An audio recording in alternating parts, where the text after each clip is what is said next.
Hello, everybody, and welcome to a truly damaged discussion live coming at you. So I got some of my favorite minds together, and I decided that we were going to do a very long discussion about Kingdom Hearts 3. One of us is late. They will be joining us very, very shortly, soon, hopefully. But we're going to cover an assortment of topics through the course of this podcast and live stream for those of you watching live. Just to let you know, at the start, we're going to give our general thoughts on the game, some very less spoilery things, how we feel about the game as a whole and everything. But I will warn you that it will probably diverge into being super spoilery as we progress. No, it actually is going to get that way. If you haven't played Kingdom Hearts 3 and you are seeking to, later on, this video and this live stream will not be for you. I will put a spoiler warning the moment we start to get into that stuff. And then when you come back, please, when you've beaten the story, seen the epilogue and the secret ending. So, everybody, would you like to care to introduce yourself one at a time, starting with, let's go with the boy who's been here the longest, Vance. Oh, hey, what's up? I'm Vance. I'm gonna be moderating from our True Damage page, and I have self-appointed myself just now to the role of spoiler police. So, our other friends, be warned. I have been known to throw a shoe or two when it comes to spoilers, and I don't care if I'm thousands of miles away, communicating over the internet. There will be a shoe, and it will fly in your direction. Glorious. Next. One of you. Snape killed Dumbledore. Oh, where'd that shoe come from?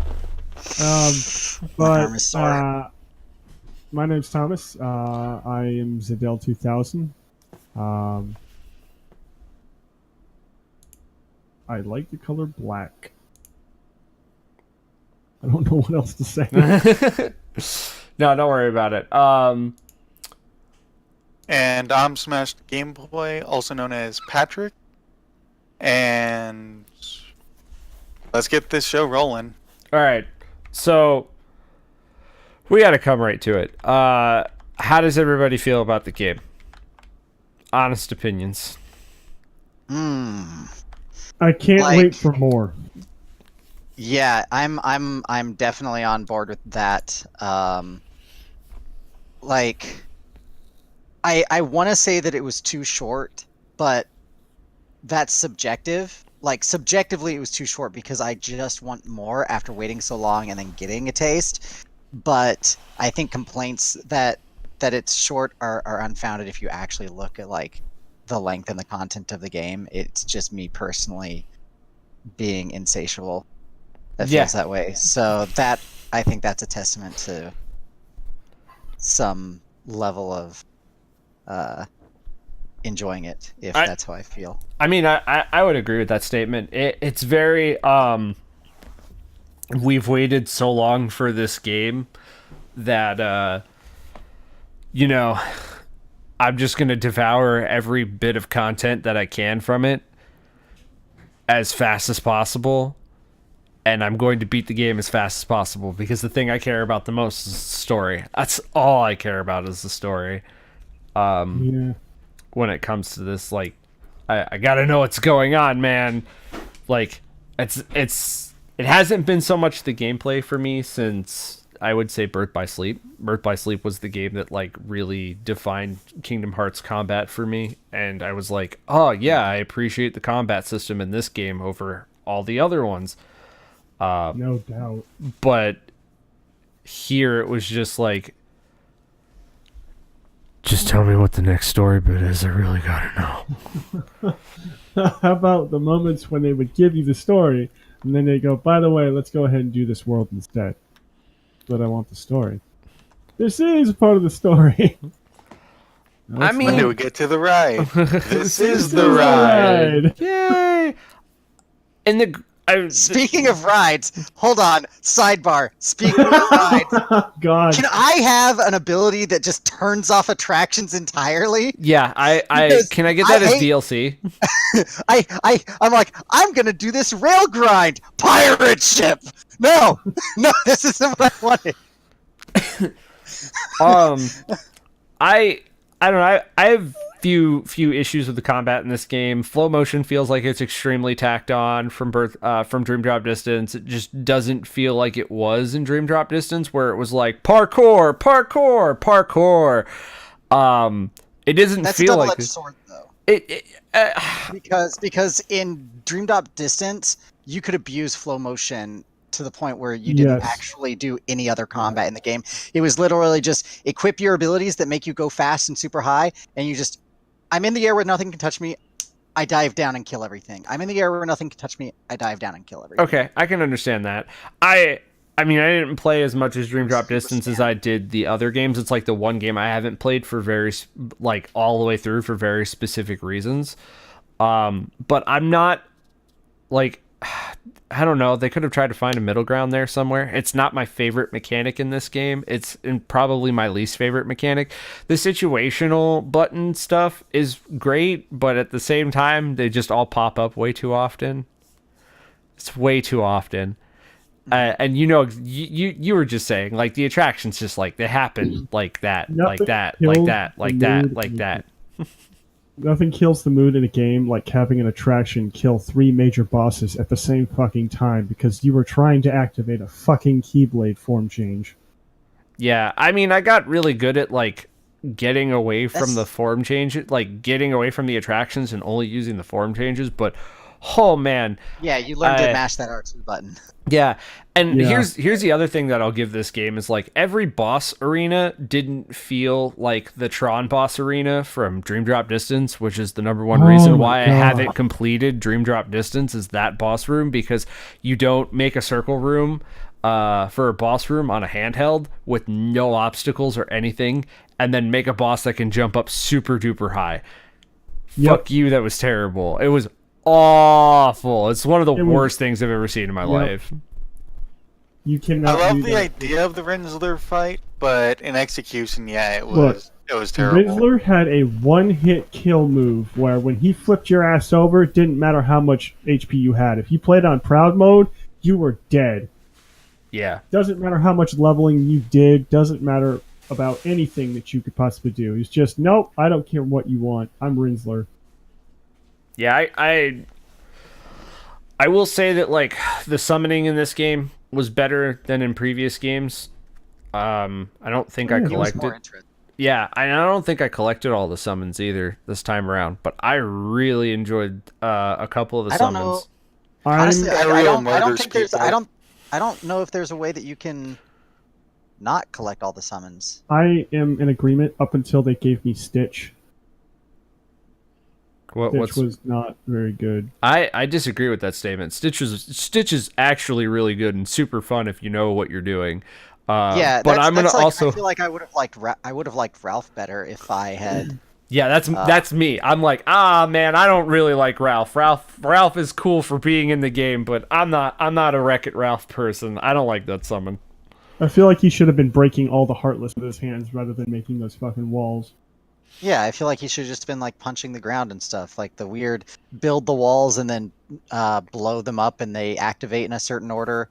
In a game where like the alternative is I press triangle, 3 teacups go spinning in every direction, and then I press triangle again and everything dies. Fuck you! Don't talk shit with- about the teacups. Like The teacups were fucking fun. that's my other gripe about the attractions is kind of like flow motion in Dream Drop Distance. They added a mechanic that's super flashy, but like makes the game super duper easy. Yeah. Like I could have just used attractions to beat everything, and I had to put personal limits on myself to. Oh, I totally did increase myself the- as well. Yeah, and like that's just the problem with the Osaka team developing all the Kingdom Hearts games. Because if you go as far back as Birth by Sleep, they still had that problems because Shotlux it fits that mold perfectly. Oh, Shotlock is Well, broken in this game. Yeah, it is. Sorry to interrupt, Patrick. Oh no, I don't. It's all good. But yeah, there was shot locks in Birth by Sleep, flow motion in Dream Drop Distance, and I'd honestly say flow step is probably the most broken option you have in this game because that gives you way too much free reign to just get up in your opponent's face, immediately fill up your situation command, and have an instant Keyblade transformation. Yeah. Oh yeah, that.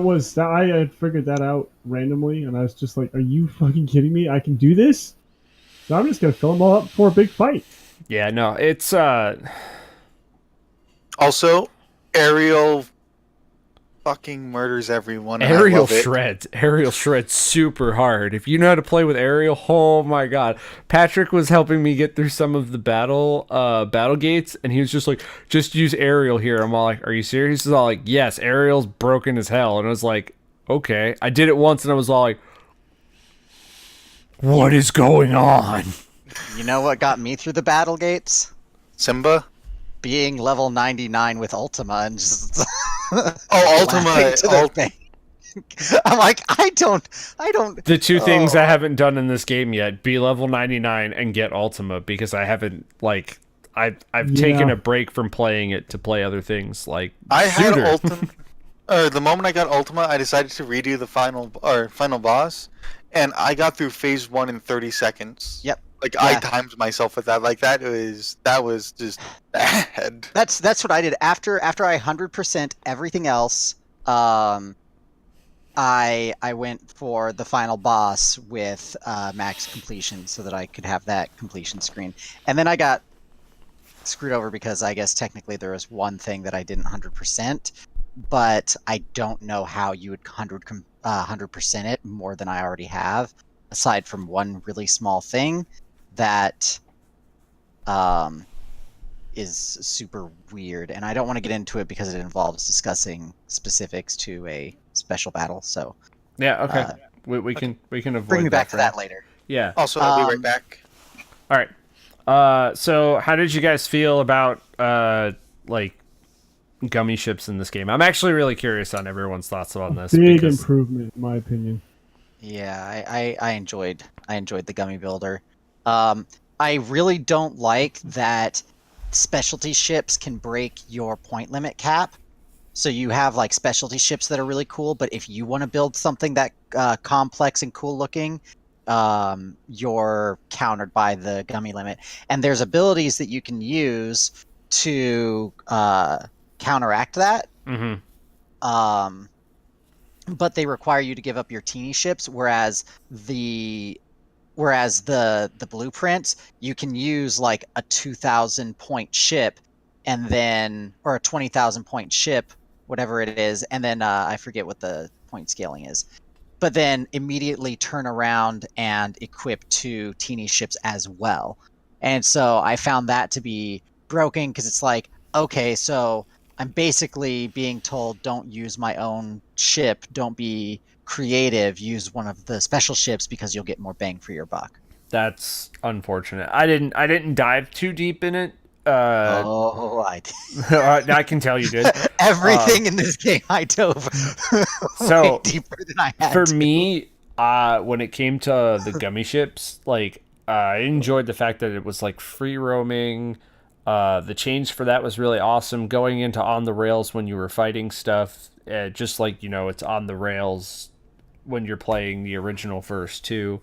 It was a very nice change. It sort of added for more explorability to the game. However, I feel as if with certain limitations, in the fact that I guess this is a little spoilery, but this is there's not that many worlds in this game that the open world segments didn't feel like they could have felt for flying around in the gummy ship, where you could have like stumbled onto something. I also believe that part of that is because they sort of were like, here's set number of worlds on this ring. Here's set number of worlds on this ring. Here's set number of worlds on this ring. And I didn't enjoy that. I wish they could have like kind of like fit everything into one area. There's probably some graphical limitations to that, or system limitations, which is a little disappointing. But hey, you got to do what you got to do. I honestly believe that. I mean, looking on the whole aspect of there being set number of worlds everywhere, I was looking at a lot of the different maps, and I honestly feel that because they've announced DLC, that they're probably just going to add more worlds. We will definitely see. I mean, that's one of the topics when we start getting into like spoilery stuff and spoilery territory. I thought the music was really good. Throwbacks to like old Kingdom Hearts games with some great music from those. I loved getting to hear some of the themes that I've heard in the past. I did a video a long time ago on Dearly Beloved, and it's on this channel specifically on True Damage. For those watching on the True Damage YouTube at a later date, I did that, and I want to do sort of an addendum video to talk about that particular version of the theme, because I booted up the game, or rather Hades booted up the game, because that was the first time I got to hear it, but it was booted up, and I just sat there for a moment. I was like, don't do anything, I just want to listen to it for a moment. He's like, okay. And I was in awe. I was excited. I was pulled at heartstrings, because it was basically every Dearly Beloved before it, wrapped in a neat little package. Yoko Shimomura did a really good job. Again, just being the composer.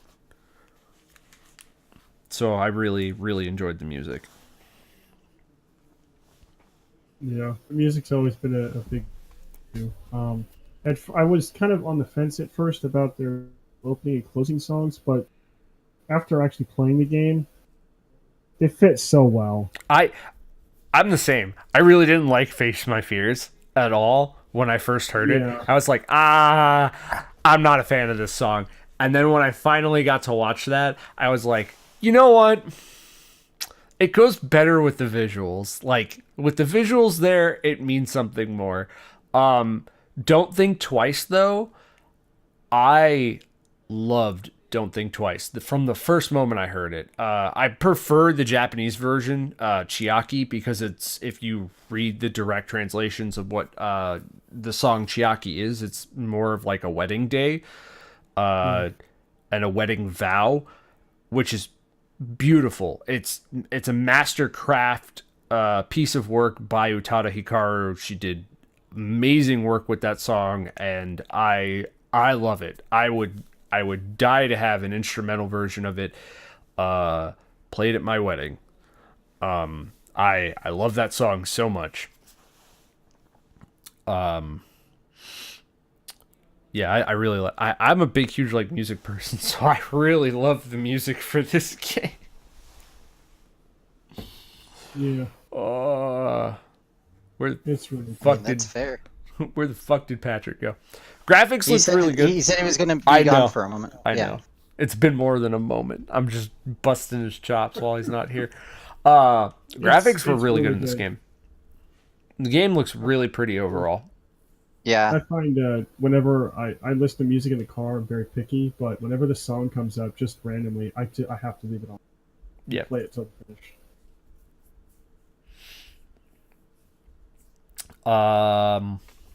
What else is there to talk about that doesn't get in the spoilers? I'm trying to think here. Would you recommend this to somebody who's never played, not play this game, but would you, with this closing of this chapter, would you recommend people to play Kingdom Hearts? Yes, but pick up the story so far because it has all the good stuff. Yeah. I definitely agree. I would say at least play mainline numbers, Birth by Sleep, and back cover, and then you can watch the stuff that they put in Kingdom Hearts 3 for the people who didn't get to play the games. Here's a fun question: chronological order or release order? Release order. Yeah, release order. I Because chronological is just, it throws you off. Chronological also, I mean, like, depending on if you're going to play all the games or if you're only going to play some of them, like if you decide to hunt down that 358 over 2 days, you're going to go from great battle systems to bad battle systems to great battle systems again to bad battle systems again. And it just kind of like, it's this thing that not all the battle systems in every Kingdom Hearts are good. Yeah. 358 over 2 days being like 358 over 2 days is one of the coolest stories in Kingdom Hearts because it's all about like the bad guys, quotation marks, With the shittiest camera angles in existence. it's not even that. It's just like it's watered down, very bad Kingdom Hearts 1 gameplay, and coupled with shitty camera angles, and because of that, it's not a good game by those standards. It's a good game by its story, character, and plot standards, but through a gameplay standard, it's like, this is not the best one of the bunch. That's why you should watch the movie. I did want to get back to something you were talking about earlier, just because I thought it in passing. So when you were talking about shot locks in Birth by Sleep? Birth by Sleep, I felt like those were a little, just going back to Birth by Sleep being kind of the best combat system, I feel like those were more excusable than the other like spammable mechanics because there was more involved in like executing them. Like, I I agree. still found that in fights you had to find the right opportunity to use them, and there was a lot more emphasis on like leveling your character and doing stuff for that stuff to become useful, and then it became a reliable strategy at high level end game versus my complaint with like there's a difference between something that's broken because you're rewarded for working on it and getting it. Like even if shot locks in Kingdom Hearts 3 could be broken, which they could be. I used them in a lot of instances. But like that is still something that you're rewarded with by, you at least had to accomplish something to be given that. You had to get the Keyblade that used the shot lock that you wanted to use. And then that Keyblade is going to perform better and the shot lock is going to do more damage if you pump levels into it. So there's a little bit of it, a broken feature being a reward system where you're like, I worked hard and now I get to relax and one shot everything and feel really cool and feel like I'm rewarded for my hard work versus, oh yeah, from the beginning of the game, once in a while, it's just going to tell you press triangle to win. Yeah, no, I agree with you. Patrick was the one who came out and stated that, like, every time the Osaka team works on something, they put something new into the game, and it's kind of game breaking. Patrick, who is now probably, I believe, just returning. Yep, I'm just back. But Okay. I completely agree that to sum up your point, so Patrick can hear it, that in Birth by Sleep, shot lock is way more excusable than any of the other mechanics that we've gotten because one, you earn it, you level that up. Two, it has its own separate meter, so once you've spent it, it's gone until you build that meter back up, which, I mean, it's technically not difficult to do, but in some cases, some enemies don't drop the form or drive meter, whatever the meter is called in that game. And that makes things like way more better in putting a checks and balance in place so you're not just spamming shot lock every 20 seconds. I spend the Like, shit I'd on honestly that lot. say that bringing back the drive gauge from 2 would have done a lot for this game. Like, I Like, think you wanna that's- use no, your I shot lock? agree. I think that's the only thing that's missing from this game. Is like literally if it was drive gauge instead of the way that they did it with form changes, and they just made them drives instead, where the keyblades were the drives, I would have been more fine with this.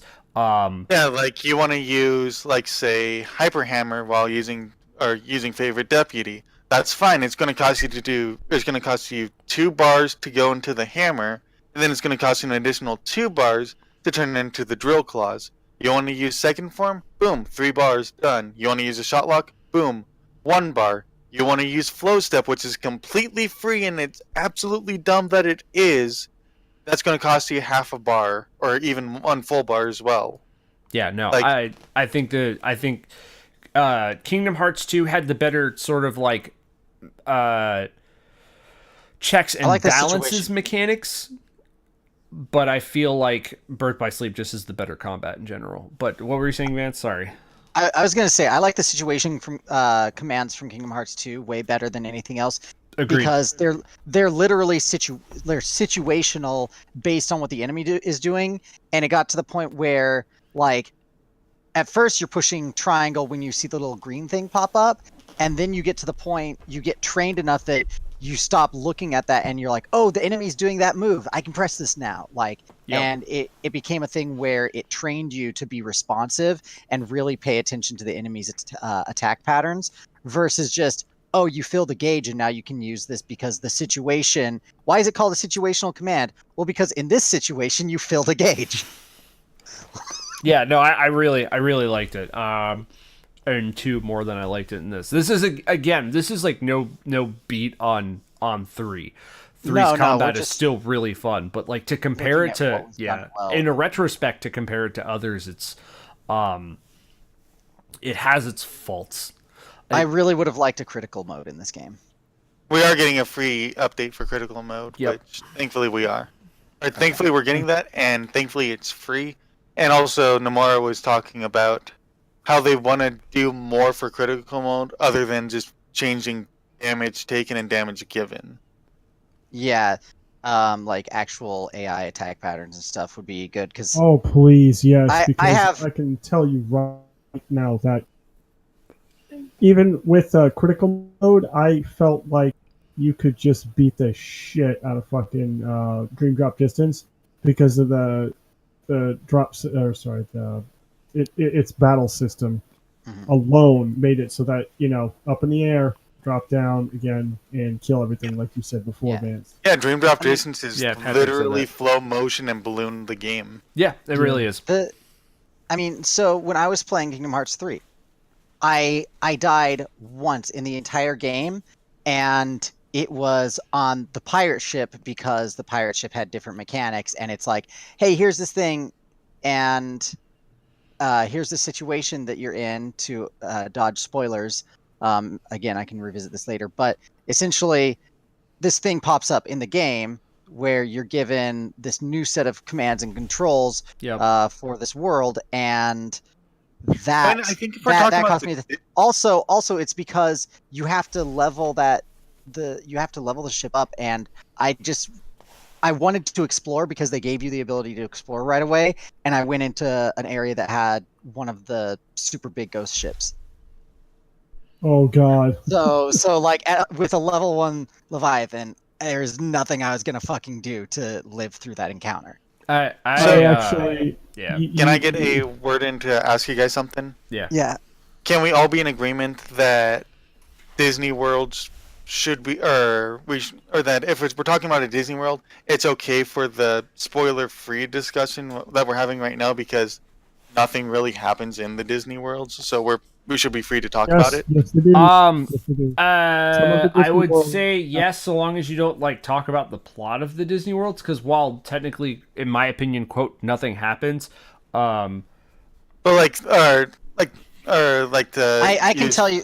No, there is critical story stuff like the Yeah. world I was just talking like there is about. critical story stuff, but like gameplay wise, like say Gameplay wise, you're fine to say it. I yeah, don't so Yeah, like that's fine. so like for Vance in the Pirates world, yeah. like, In Pirates World, you get to be a captain of a ship called the Leviathan, which is a really dope looking ship. Let me tell you. oh, I love Leviathan. Like Pirates World is probably my favorite Disney World in the entire series. But I don't know. I From didn't- an exploration standpoint, not from a story standpoint. No, I mean Yeah, like I no, love not Leviathan. that. I love the Leviathan like as a ship. I never wished for Kingdom Hearts 3 to turn into Assassin's Creed Black Flag. Yeah, Listen, I was I about was to say- 100% Black Flag too, so I was okay with this. I'm like, wow. Yeah. So I was just like, Black Flag and why is this Titanfall were happening? 2 games they considered when they made this fucking game. Hey. I loved riding around in a giant mech in Toy Story. That I was didn't fun. say I didn't. I loved That was Titanfall fun. It was and the Kingdom. awesome. But like, So this what do you was think just- of that sequence in the Toy Story world then, if we're just avoiding spoilers for that? That sequence was super cool. I thought that sequence was awesome. Like, I mean, I died because I got out of the robot. I died a bunch playing this game, but I was being stupid. I will be perfectly honest. Like, when I play Kingdom Hearts games, part of my brain turns off and just goes, have fun with it. Don't care if you die. Like, you play Zelda games for not dying and trying to, like, not die at all. Play this game because you care about the story and the characters. It's fine. Don't worry about death. Death is not permanent in this game. And I was just like, yeah, cool. And like, when I die, I just go, oh, I did something stupid. Whoopsie. yeah. How I always feel. One of the trophies is related to that segment. So, my opinion of it altered slightly as time went on. I mean, I don't know what the trophy is. Don't tell me. Don't tell me I till still I haven't put that gotten up. that trophy.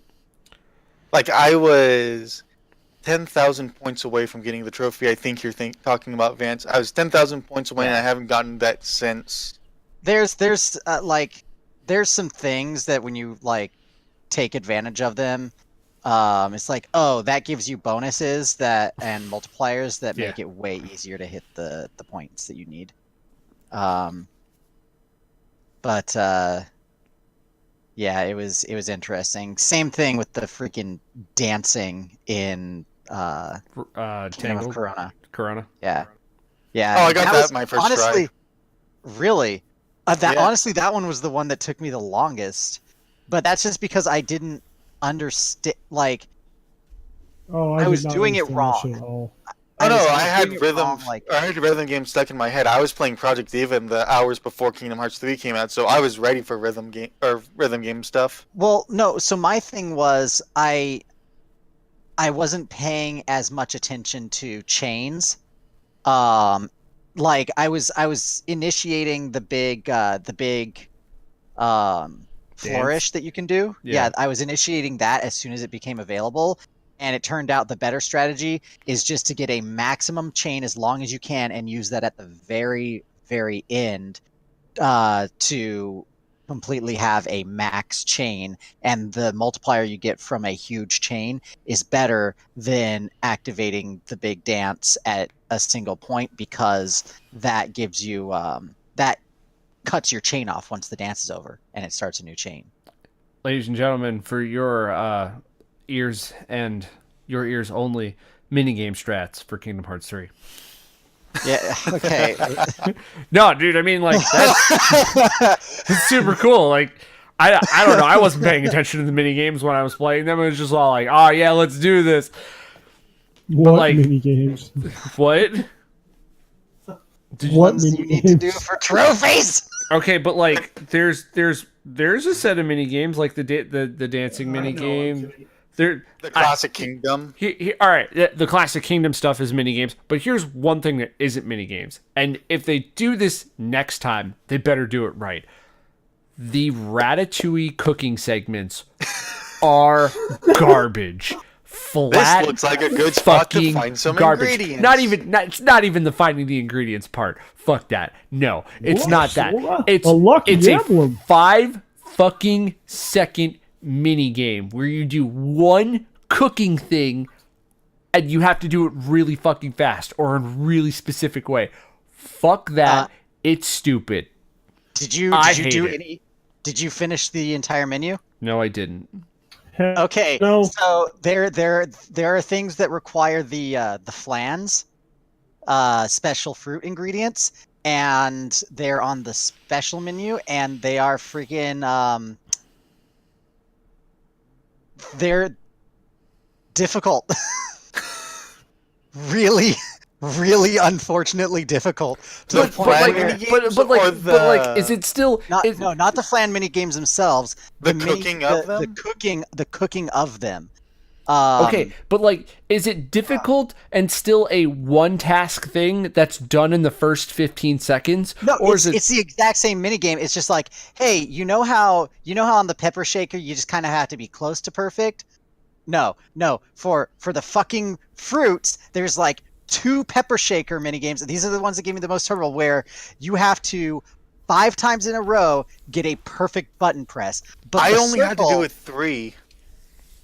For the pepper and the special menu, I only had to do 3 for some reason. Oh, did you equip the Keyblade that gives you bonuses? Because I found out about that after, like. Oh, I had that equipped my entire run. Oh yeah, see, I didn't equip the little chef Keyblade, so I was sitting there like, and then later I looked at the passive on the little chef, and I almost flipped a table because that would have made it way easier to successfully. Well, this is news. I didn't know there was a little chef Keyblade. Neither did I. I don't care. I don't care to get it. I don't care to get Remy's Keyblade. And there's a little chef accessory you can get. His name's Remy, right? Like that's Remy. Yeah, okay. I don't care to get Remy. I do not care to get Remy's Keyblade. Are there legal issues? Why did they call him Little Chef? Because that's what Linguini called Remy throughout the movie. Because Linguini couldn't understand Remy, and Remy can't really talk to Sora, Donald, and Goofy. So it's just kind of an homage to that. Yeah, that's the reason why. The reason why we don't know his name is Remy is because rats can't talk with humans and humans can't talk with rats. I have not seen. I'm happy that they put ducks and dogs can talk to humans. Well, I mean, Makes they're amper for more. Fair enough. He's like a real rat. They're not. So does that make Sebastian not a real crab? No, he's a real crab. That's Little Mermaid logic. That's completely different. No, I actually would. Yeah, their magic let them understand things underwater. Yeah. Would Sebastian be able to understand the white crabs? No. What? Dear God, no. Dear God, no. We Stop had to talking. talk about this. Stop talking. Yes. All right.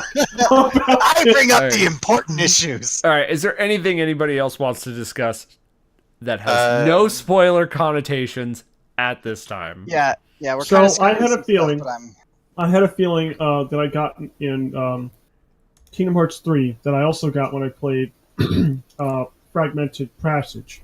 Mm-hmm. Well, you ever have one of those dreams that you're in REM sleep and you have this moment where you just feel like you're free falling, and it's where all your muscles go limp to the point where you jerk yourself awake? Mm-hmm. Yeah. Well, I had that particular feeling when I was using Aqua in the Seven Dwarfs world, and I fell into the darkness by accident, which I found out reset. But that whole thing where it feels like the game could go on forever because it's that well designed. Mm-hmm. I kind of liked that in Pirates because I looked into the water and I felt like the water was looking back at me. Like, holy shit, that's a big ass level. Oh no, I got severe anxiety playing. Or once I got. Hell let's go. yeah. Let's see what's beyond the edge of the island. Oh, it's just the abyss. All right, I'm just going back to my ship. And I'm gonna turn around and look at the island instead. I did not want to try jumping into the water at all. That's how fucking huge that level felt, and I loved it. Like, I was scared of it, but I loved it. I love how Big Hero 6 felt. I'm gonna be perfectly honest. I didn't spend too much time in it, and I slightly regret that, and I'm gonna go back and I'm gonna spend time in it. But fuck, man, it felt like a fucking actual city, and I enjoyed the piss out of it. Port Royal. San Francisco. Yeah, San Francisco. Oh, San Francisco. I really enjoyed San Francisco. All right. Yeah. Honestly, San Francisco was probably my least favorite world in this game. Nah, man.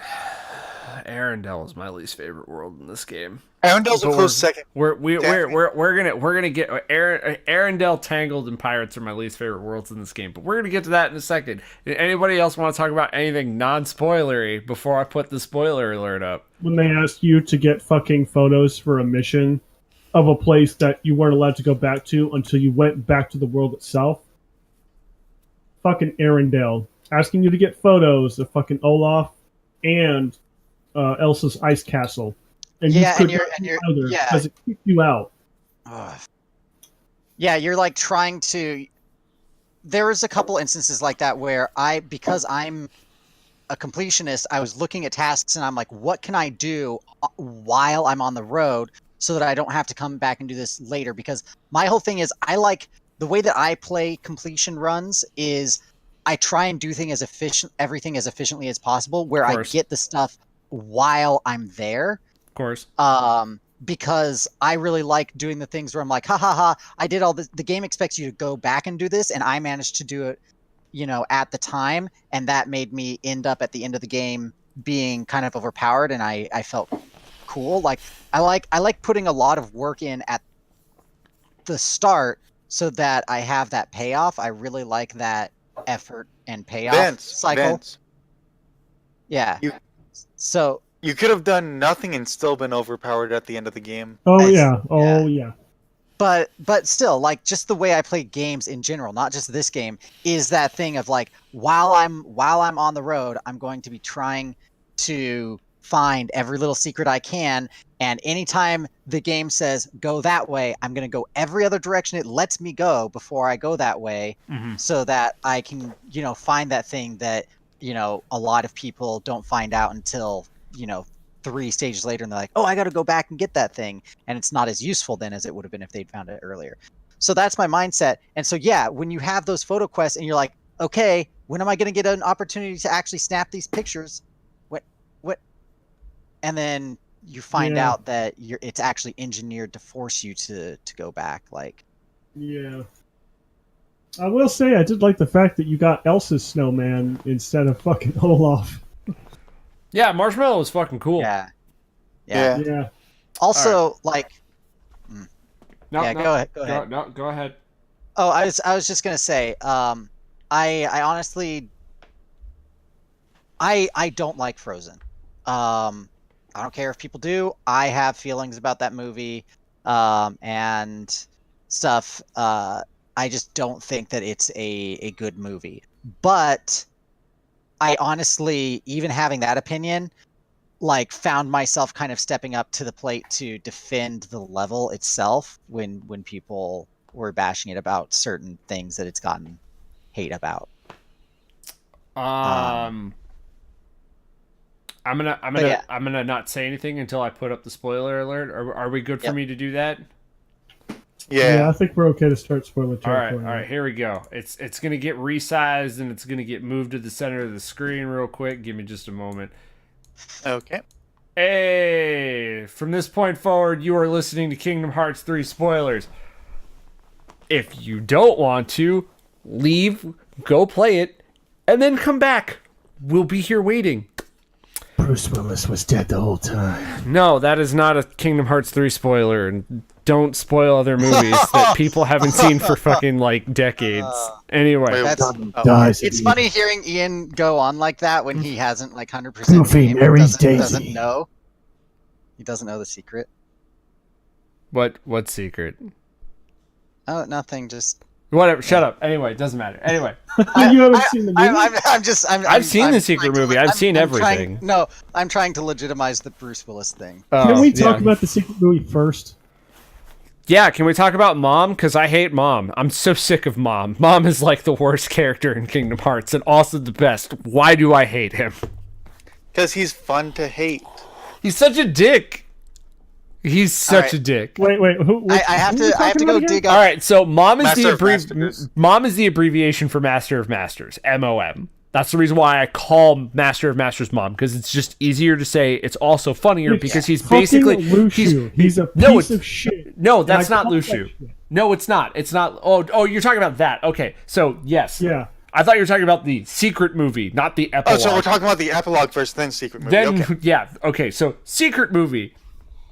Fuck Lushu. He's a dick. I just want to say, I called that shit ever since they released Back Cover, because when they used the same voice actors, they gave it away. They fucking gave it away. I didn't even realize it was the same fucking voice actor. Wait, on But they what? did Clarify what we're talking Lucio was about. voiced by Max Middleman. Okay, so originally Oh. the character name throughout the game that you've heard is called Zigbar. Right, I know all But yeah, about. Zigbar is. I didn't know who had the same voices. I missed. But Zigbar is the one who was essentially the everyone's master in The Master of Unchained. Masters. No, Thomas, you're getting it mixed up. Yeah, no. Yeah. Well, I Fucking guess Zigbar is Luciu, the sixth apprentice. yeah. Not Or, Mom. sorry, excuse me, Yeah, you're right. But Zigbar and Luciu don't have the same voice actor because Luciu, and that's the way they covered their tracks with this. Luciu in the back cover movie is voiced by Max Middleman, and it is clear that Luciu is a babu, like he is a baby, and I mean baby in the sense of he is a young person, but Right. somehow, because I don't understand how fucking certain things still work in this universe, in this game, that Keyblade Ward happened like hundreds of years ago, right? That's what... Yep. Okay, so hundreds of years have passed, and Luciu has gotten several different bodies. He basically pulled a Xehanort every single generation until Xehanort himself acquired the no name. Yep. I want to point out that this is going into Unchanged territory, and they've already talked about how this is happening. Or they've started to, rather, anyway. Okay, so I have to Because catch up with that. To Maleficent know what that... essentially tries to go back and... are we not going to talk about that then? Oh, yeah, no, we can. I mean, I know Maleficent tries to go back in time, and... Yeah, no, she tries to change shit, and essentially the guy who has dubbed himself Darkness has told her, you can't change it because it's a data world now. Yeah. They said, oh, just another piece of the puzzle. They just keep putting another piece of candy down every time. And then with the most recent Union Cross update, the world is starting to be corrupted. Like, literally, like, or glitchy, buggy mess. Yeah, and somehow, because in Union Cross, the whole thing is your character is not one of the dandelions or one of the masters. You're an enigma who you are like the one survivor from the Keyblade War. Yep. But how do we And- know the player character isn't Sora the entire goddamn time? God damn it. I've literally been thinking that for the longest time, thinking to myself, what if Sora is a reincarnation Well, because, of like, the character? So, like, there- what if Sora loses his form and that's just how he appears in the data world because he doesn't remember how he looks, and that's why all the avatar boards make him look different because he doesn't actually know what he looks like, and so he's going around fucking going through all this stuff, and that's why he gets help from the dandelions because he has a connection to them. That's why he has a connection to Skuld So and everything, and that's why. what? I'm taking bids on who you all think it is at the.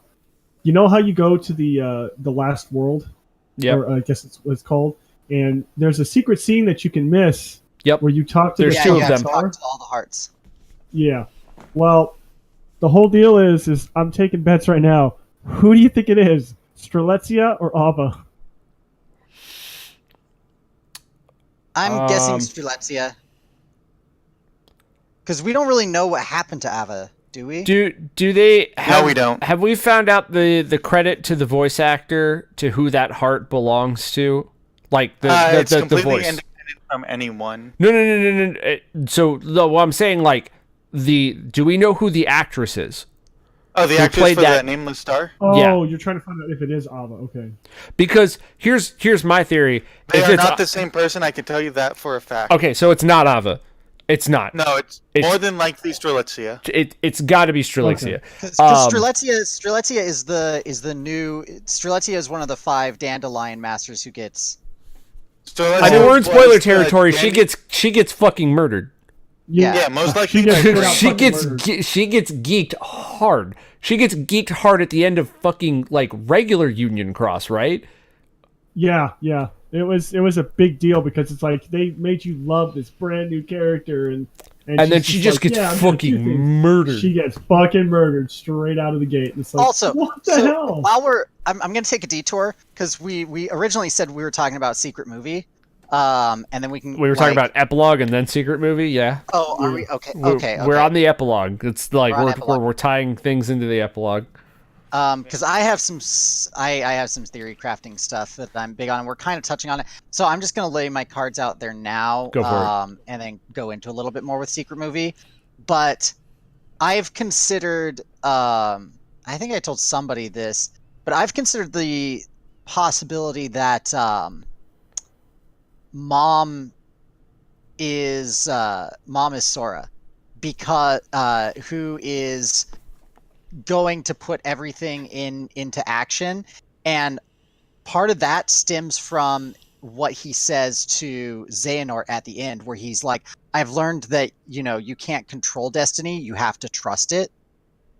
And that's a big thing with mom, is mom seems to be a person who wants good things to happen, but a lot of what they're doing is leading, or a lot of their plans and everything leads to like struggles.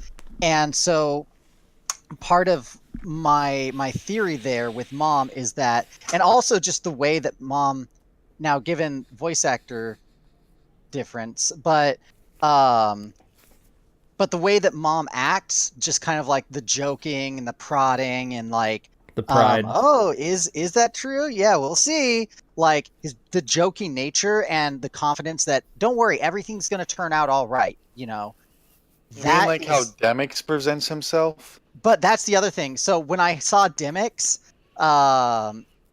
suggested, I was like, oh, you know what?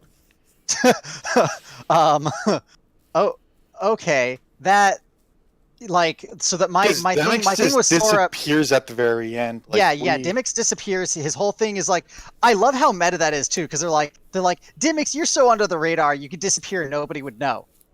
And then he just does it. He drops a body off and then just fucking vanishes without a trace. No one knows where he is. No one knows what happened to him. He never. He's not even in the regular ending. Like, he's not. He doesn't fucking show up at all. And it's either A, they don't give a shit about him anymore, or B, and this is the big one, he is something that is a bigger piece of something else. Which is why everyone's saying that Demix is most likely the master of masters. That is hilarious, and I'll take that into consideration until they tell me or prove to me something else. Here's the thing I want to talk about that relates to Union Cross really quickly. That relates to Union Cross and to the credits, not the epilogue movie, not the secret ending. No, I want to talk about Ven. And I want to talk about Ven's fucking role, because if Ven was a Keyblade master in this datascape, what the fuck is going on? Why is Ventus all the way the fuck back here and now also here? Where's the in-between? But according to translations that I found from the Kingdom Hearts 3 Ultimania, we know for a fact that Xemnas was looking for the Chamber of Waking, not only because Ven was there, obviously, but because Xemnas knew Ventus was from the Age of Fairy Tales. Yeah, so that's the thing. Like, we know he's from the Age of Fairy Tales. And we know he's from the Age of Fairy Tales, and Xehanort knows that he's from the Age of Fairy Tales. This is like the biggest. Yeah, this is like the biggest thing for me. Is like, he's from the Age of Fairy Tales. How the fuck has he lived this long? And how is he... It's probably going to be explained in Union Cross in, like, I don't know, like 3 or 4 more story updates, most likely. No, they're going to take the time on that, because they're still making plenty of money right now. Oh, no, they still are, but, like... It doesn't mean they have other story beats to explore in Union Cross, because they totally do. They have a shit ton of shit to explore with Union Cross. Yeah, because... based on the cutscene with Xemnas, Marluxia, Luxord, and Demix, like, we know that the latter 4 are from the Age of Fairy Tales. We've already been introduced to Marluxia and Luxine, but we still need to see Luxord and Demix in the Union Cross. Yep. Yeah. So Like, they there's still have a lot they- more. there's a bunch of The thing people is- who've been alive since the age of fairy tales who haven't, and specifically with Ventus, who haven't fucking aged a day. Well, so here's I'm the gonna thing. say right now, I Hold think on. Kyrie. I've been trying to say something for a bit here. Yeah, I so- want Vance to Like- Yeah, let sorry, Vance no, in. or sorry, But I Vance. started talking first, then you barrel over me. Okay. With that, so you have all of the people who are from the Age of Fairy Tales who look the same as they do in their presentation in the game. My theory is that they were plucked out of their time at some point. Like, that's the only thing that makes sense, because Lushu, who was not, has had to body switch in the secret reports. He says that he has had to body switch countless times in order to live long enough to hand over the Keyblade to Xehanort. Yep. And that in that time he has handed the Keyblade over to others who were failures and didn't manage to really do anything with it. Oh no, So- Lucy never handed the Keyblade down from other people. He just handed the Keyblade down once, and that Keyblade wielder handed it down to other people, and Lucy saw those people as Okay. failures until Xehanort got the Keyblade. Okay. I thought that a couple times it fell back into his possession and he had to find someone new. Oh no, he Yeah. waited the long game to get the Keyblade back. Okay. He wanted to wait for he wanted Kingdom Hearts to open so that the foretellers could come back. Well, I thought every time he got it back he was just being like, shit, let's try this person. No, he was just waiting in the background. Okay, he was. But yeah, so in the secret reports, he has body switched countless times, so he has lived through the ages, and that hints at it being more than just 100 years. Because if he had to switch like countless bodies, we're not saying like a couple bodies or several bodies. He says that he's waited countless years, and that he's gone through so many bodies, that he's changed his names more times than he can remember. So that being the case, the Keyblade War had to have happened a long time ago, and for all of these other people to be present, there has to have been something with them being plucked out of their time. Oh yeah, that's a common theory I've been seeing around like the Kingdom Hearts or subreddit and the like. Because it would make no sense for them to have been able to survive that long and retain their forms, and Lushu's over here like, dang it, you guys are lucky. Because that's also kind of implied with Experiment X and those secret reports. Because Yeah. Secret Report 1, or Experiment X has no memory of who she is. The only thing that she knows is "May my heart be my guiding key." Yeah. That's all she can ever remember. So that does lend credence to the theory that everyone was plucked from back then to modern times. Yeah. The only Yeah. person Can I that's ask implied two to have questions? not done that is Ephemer. Can I Or, ask? you know what? Oh, or Yeah, go Thomas. Vance first, Go then Thomas. No, Thomas Thomas first, then time. Vance. Thomas Okay. first, then Thomas Vance. ahead of me now. Well, two things I want to know is that originally, in Kingdom Hearts 1, you find out that Kairi is from some far off place. I want to know if she's from the time of fairy tales as well. No, she's Or- just from Hollow Bastion the entire time from Kingdom Hearts 1. Okay, all right. Yeah, she's just from Radiant Garden. Then the second question is, what the hell is in that fucking box? It's gonna be Demix's sitar. If found, please return to Demix. It's Sora's body. Yeah, what, like, fuck the box, first off. Sora Fucking hate the Sora box. went back to the Age of Fairy Tales to figure stuff out, and blah blah blah blah. And so, that's when see, Sora was the original mom, but then Sora's like, Demix needs your powers of Doing nothing and then just take my spot. Well, Let everything happen I as it's need your supposed to. powers of having no You're perfect presence for this because whatsoever. you don't do anything. You're just gonna let things happen as they do. I Yeah. need your power of having no I need your presence. power of insignificance. All right. So what we're gonna do is I went back and I'm doing all this stuff. I'm setting it up and I'm training these people. But then I need you to take over for me and hand them this book and give them this Keyblade and do all this stuff. And I'm gonna go sleep in a black box. And I need you to give one of your people the box so that I can get back to the future to be with my lady friend, because I had to go on this big adventure and leave them all behind, and I kind of want to get on with my life and see it close to the story so that I can have my happily ever after. I hope that's not what the fucking plot of Kingdom Hearts 4 is. And then, No. I and then- really hope it's not. So I guess that actually is a perfect segue into the secret ending. Yeah, God should damn I it. don't know, Can I we wanna- talk I wanna- about and that's a how perfect fucking segue into Kyrie the is question still that's alive? left unanswered since Kingdom Hearts 1 that I have and why it fucking matters to me and how much it does matter to me. Anyway, the secret ending. Hello Shibuya, that's not actually Shibuya because that's what Tetsuya said during the fucking spoilers of Ultimania. hold on. I did want to hear any other theories about the black box. 'Cause I Oh. kind of that Oh, one. you want to hear theories about what's in the... All right, guys, what's in the box? Hmm. I'm gonna. Okay, so It's big What's enough. the title's prophecies? obviously a joke, but if I had to be serious, I'm gonna say the Master of Masters' body. Yeah, that's kind of what I was thinking Is originally. that thing and big then- enough to hold a body? Yeah, dude, it's totally big enough to hold a Yeah. body. It is definitely big enough to hold it down a squish body. Do you not remember Outlaw Star? They fit Melfina in like a giant fucking Yeah, suitcase. but that's Outlaw Star. This is Kingdom Hearts. It's probably I don't give a fucking shit. He could be naked in there. He might just be in his fucking cloak.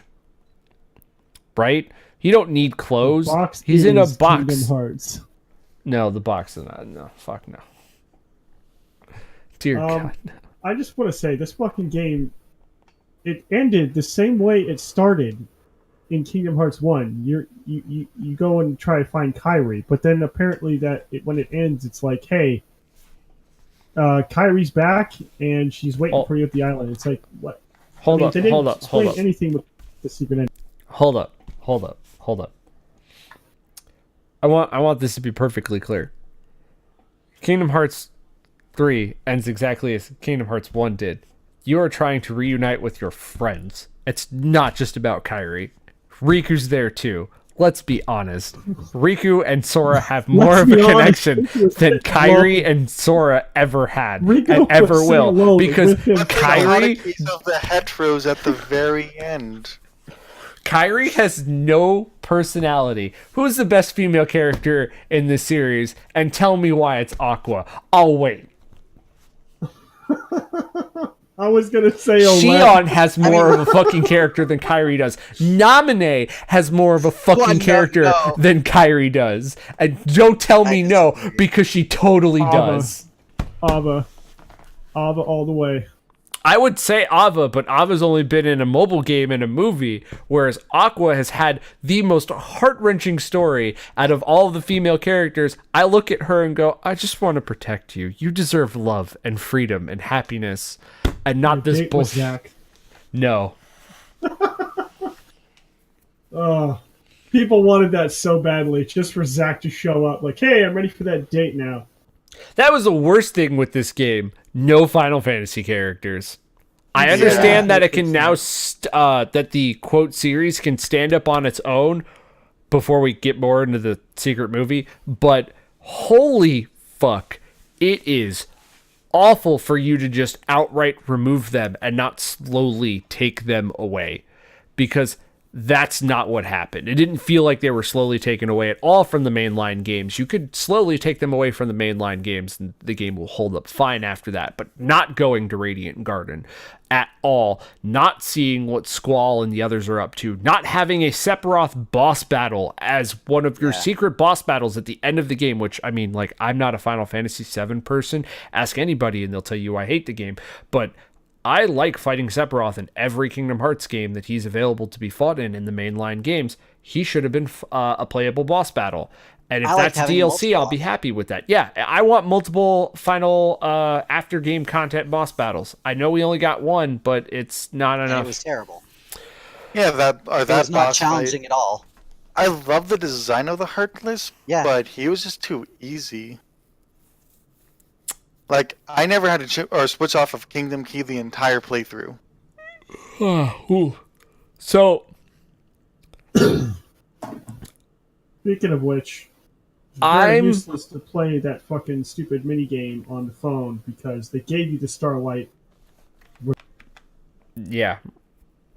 I'm Um, excited at the fact that the secret movie lends itself to opening us up to the possibility of worlds that aren't Disney worlds.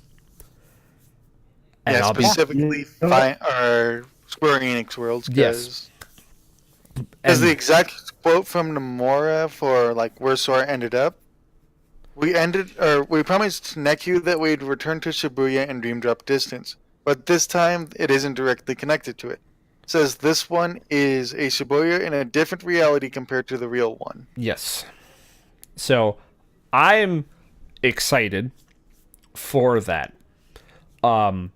Maybe this will answer the number one question that has been on my fucking mind since Kingdom Hearts 1. And this is going to sound like a really dumb thing, but there is a character who does not go by what his actual name is, and he is never given a fucking reason why. And all I want to know is why Squall wants to be called Leonhart or Leon and not Squall. I want that question answered. It's been bugging me since Kingdom Hearts 1. I It's did not something canon, but like the manga said, but if you go by the manga, it's because Leon was disappointed in himself that he wasn't able to stop Maleficent from taking over Radiant Garden. Yeah, So he but just abandoned it. since that's not canon, since it's not canon. Yeah, like that's the closest thing we would have to canon, and that's just kind of the explanation I've accepted for why we haven't seen Squall as Leon or Leon as Squall.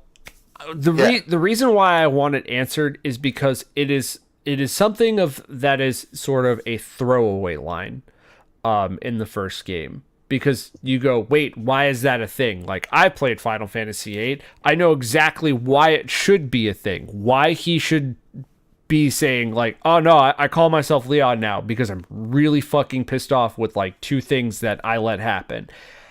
And I would love for that to be explored. It probably won't be because the story is about Sora. But the thing about Kingdom Hearts 1 and 2 versus 3 is that the Final Fantasy characters were a backdrop, but they were still treated like real characters, like they mattered to the plot in some way. So the fact that they're just like gone from 3 kind of fucking is like one of the only things that ruins the experience for me. I mean, the entire premise of Kingdom Hearts was Final Fantasy and Disney combined. Yep, that's what it was when it was first conceptualized. It was those things right there.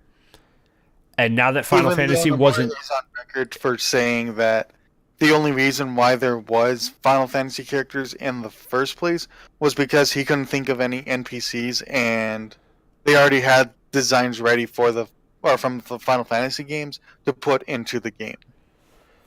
But hey, man, he made it a thing. He made it I'm a thing. I'm not disagreeing with that. He definitely made it a thing, but like now that we have such a unique cast of characters, we really didn't need the Final Fantasy characters as much as I would have wanted them. And something that was actually talked about in the Ultimania was the fact that they had a Leon model ready to go. Like they had it one completely modeled, completely texturized. Like they had a Leon model ready to be put into the game. Big fucking sigh. Maybe it's just DLC culture, and they're like, starve them and then give it to them. I mean, like, if I can get the Final Fantasy characters as DLC and there's like a small story of shit that wraps around, that's like gonna involve them, yeah, give it to me. Yeah, like I just get honestly doubt that it's the DLC culture personally, because they've been pretty open about what their game has in it. I mean, That too. they did release 1.5 and 2.5, but they're not going to sit there and go, hey, you can't have these things. Well, personally, I think they're going to release the fucking Keyblades as DLC because I would love to have Riku's old Keyblade because apparently Amazon users who got it off of Amazon could get that Keyblade. Oh no, they had a completely different reskin for the Amazon users got. Can't remember what it was called, but it wasn't Weighted On. It was called From Dusk to Dawn, and it was just a reskin of the Kingdom Key, and it had 7-Eleven logos whenever you hit anyone. Nice. The Guardian is not Terra's Heartless. It wasn't. Like, it was just a kind of prison for Terra's heart. It wasn't his Heartless. It was his heart. That was just a misunderstanding from when I first read it. Yep. No, that's sorry. That was just something I read. I'm sorry. All right. Let's talk about the secret movie. Okay. Because we were trying to talk about it. Yeah.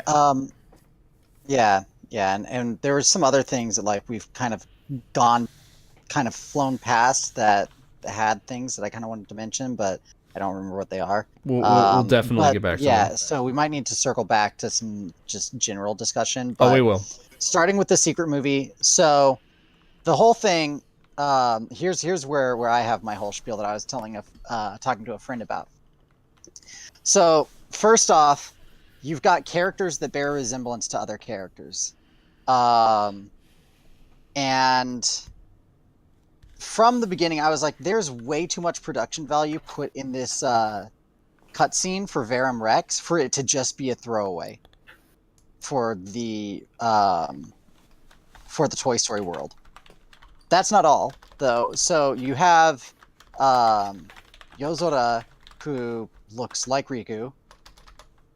But then also, I don't know if I'm the only one who thinks so. I mean, hair was a little bit different, but stylistically, one of the other two people who's fighting along with Yozora looks like Brain. Yeah, no, one of them does kind of look like Brain. He's an amalgamation of like Arden and Prompto in looks, if we were to go by character models from 15, because a lot of people look at Verum Rex and go, this is Nomura either taking pot shots at the fact that he didn't get to finish Final Fantasy Versus 13. Oh no, this entire game was just made on Nomura's pure spite that he wasn't able to make Versus 13. Is that what you think? This game is just basically a giant spite middle finger to Final Fantasy 15. It was also brought up, though, regarding the secret movie. People might assume that Verum Rex is the same title as the game Nomura was planning in the past, Versus 13, but he says it isn't.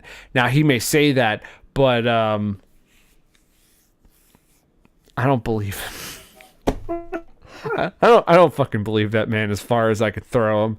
And I probably can't throw him that far. I feel like he's just protecting his own ass. He's like, if I say that, my bosses are going to be upset. Like, I can't admit to being petty and upset that they took me off of one game so I could finish a bunch of others.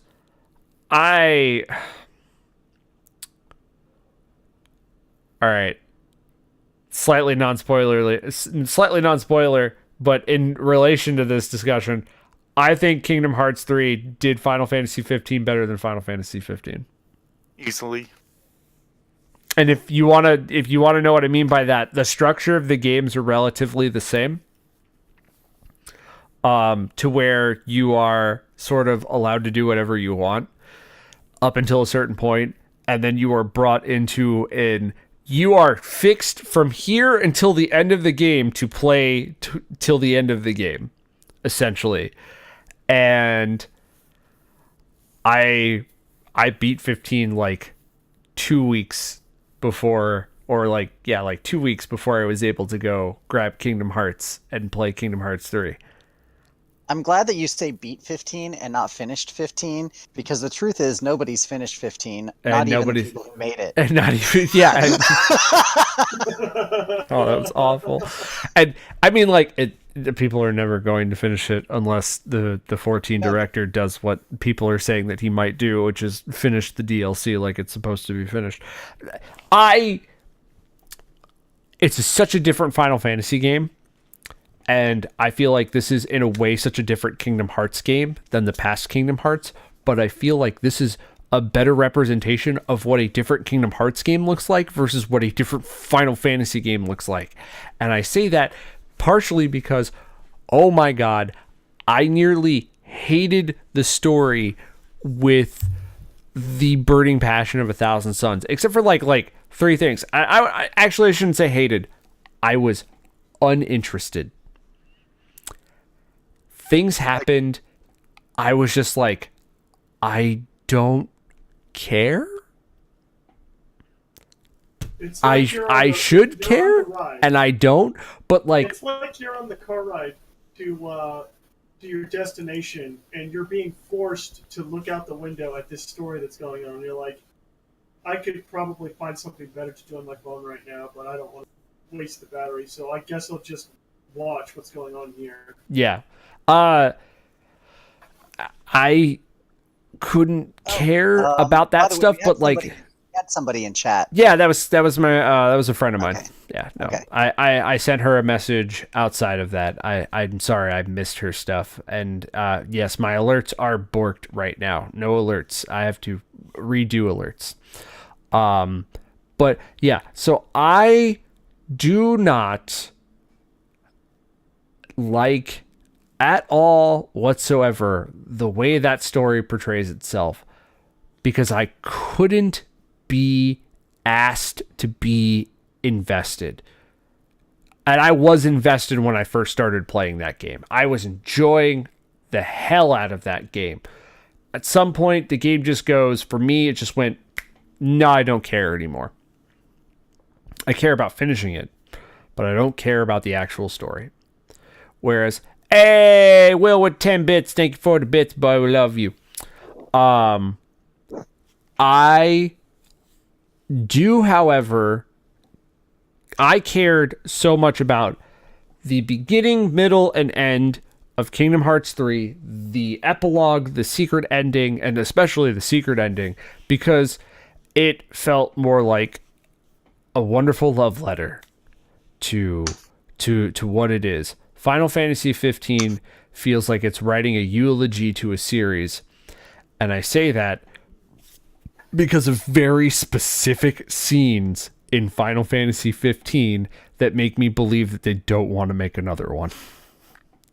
And that's just my opinion.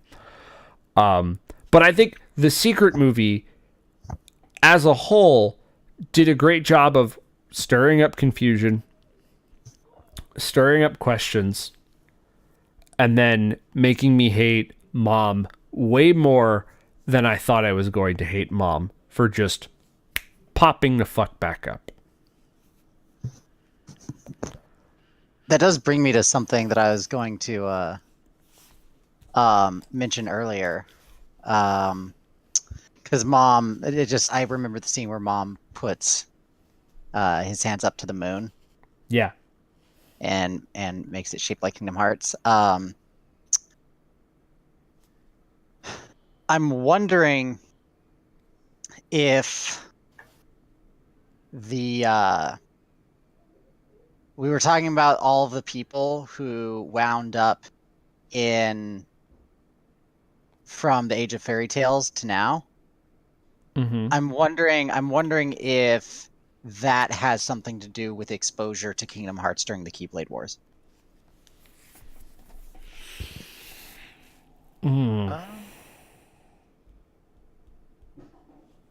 Possible. Yeah. But also, very possible. I'm also thinking it'd be really cool if the whole thing that they did with like there being different world lines, which is basically, from what I gather, it's basically like, okay, there's different dimensions where the worlds that exist are different. Right now, there's all these different worlds, but they all kind of exist in this same space. There's another completely different space that, has completely different stuff, just kind of alternate dimension stuff. Is that understanding what you guys have too? Yeah. Just let's face it, at this point, there's always a dimension. That's what I'm going to go on every time we talk about Kingdom Hearts. There's always another dimension. There's always another.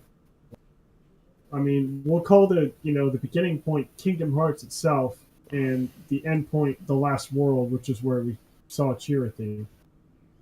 But everything else in Ven's between, Chirithy. Yeah. Ven's fucking Ven's Chirithy. Chirithy. So then the whole thing that I have is I wonder if they would use the world line concept to introduce like a different way of telling the story. Like here worlds work differently, so instead of being separated by the space, they're separated this way. Instead of gummy ships, you use this. Like, to me, it seems like an opportunity for the series to continue with a lot of the themes, but completely readjust how it utilizes them, so that without having to break continuity, they can just say, yeah, it just works differently in this world line. To get on, does anybody want to say anything else about the Secret movie? So it's obviously somewhere different in time. My whole thing that I want to kind of discuss that the Secret movie pulls into question is the timeline, because you have the ending theme where they're all on the beach, and then Kyrie's back, which kind of seemed like a jump, because it kind of felt like the mystery was going to be Sora searching for Kyrie, but then all of a sudden Kyrie is back and Sora's gone. So you have that moment, and you have everybody there, and there's a whole thing where they're all like, oh, we're going to go our different ways, but then, they're flying around in the gummy ship picking everybody up, and they're acting like super excited to see each other, like it's been a while since they've all hung out.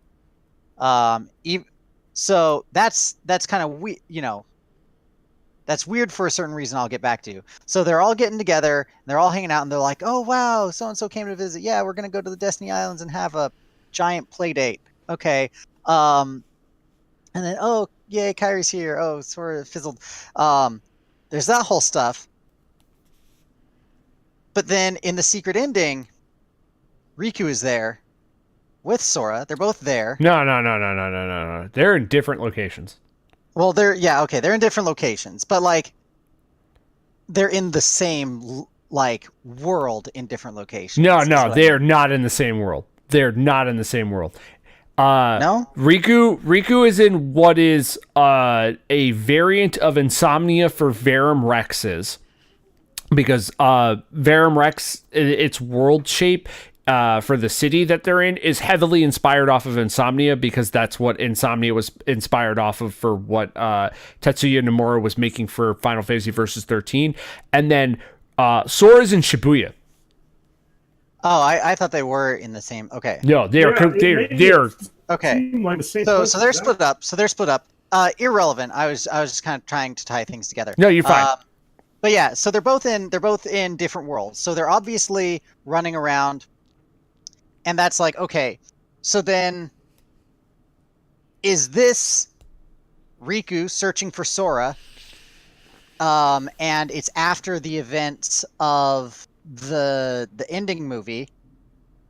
Or is this like when Sora is looking for Kyrie and then This is after. Riku is This there? I really think that this would be well after. Yeah. Yeah, because they're both wearing their the thing that I'm getting at is the chronology of it.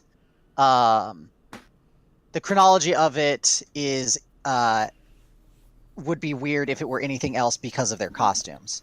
Yep. Because they're wearing the same costume, so it has to be after, and so it has to be that like.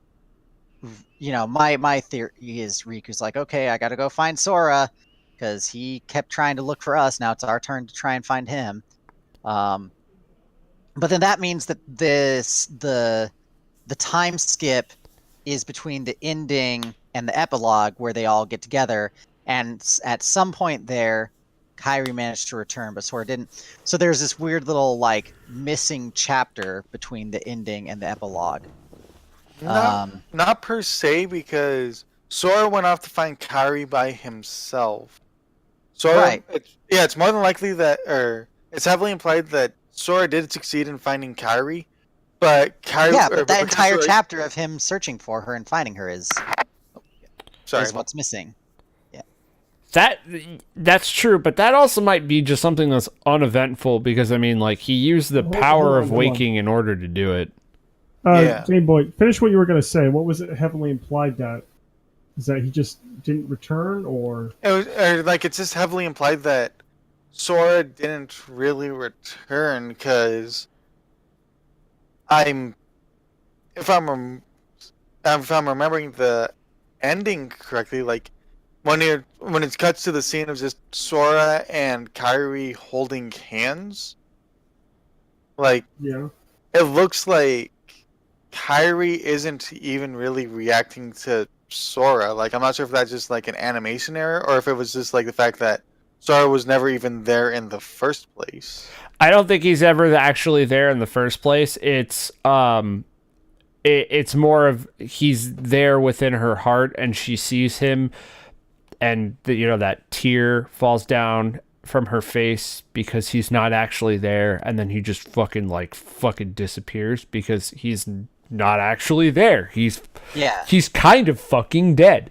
But saying that him rescuing her is uneventful and that's why they skip it doesn't make sense to me, because obviously the end result of that is him ending up somewhere else and not being able to be there. Well, no, that's the whole thing is, like, the power of waking, as Mickey stated, is a power that is not to be used to chase hearts around.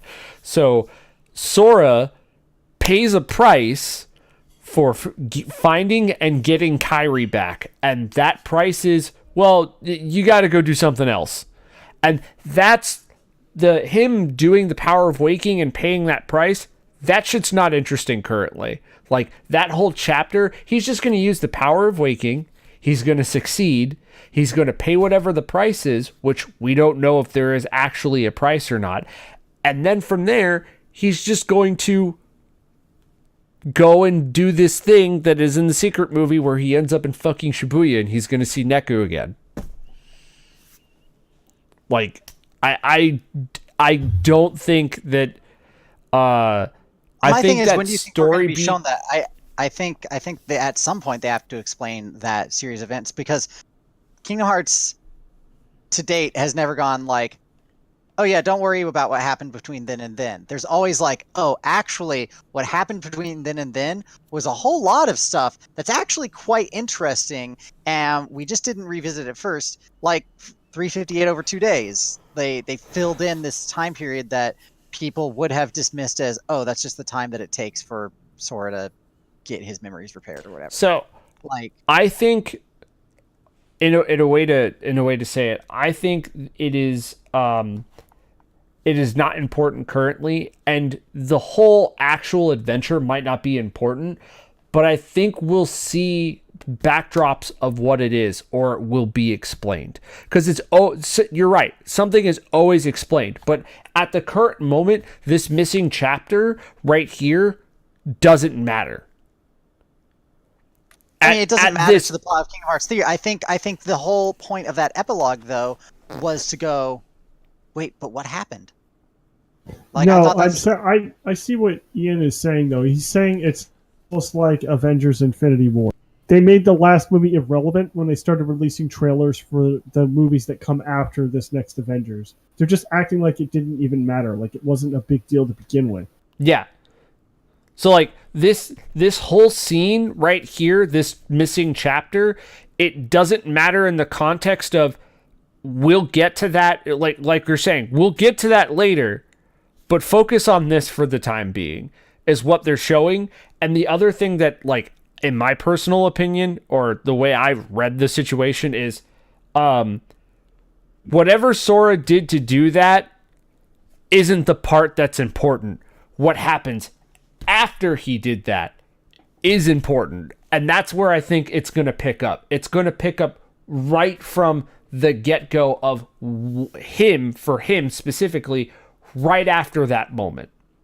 My whole thing is, like, what I consider the missing chapter is, where did he find her? How long did it take him to find her? When he found her, were they able to communicate? Does she know what happened to him, or is she just like, I know I'm back here because of Sora, but now I don't know where he's at?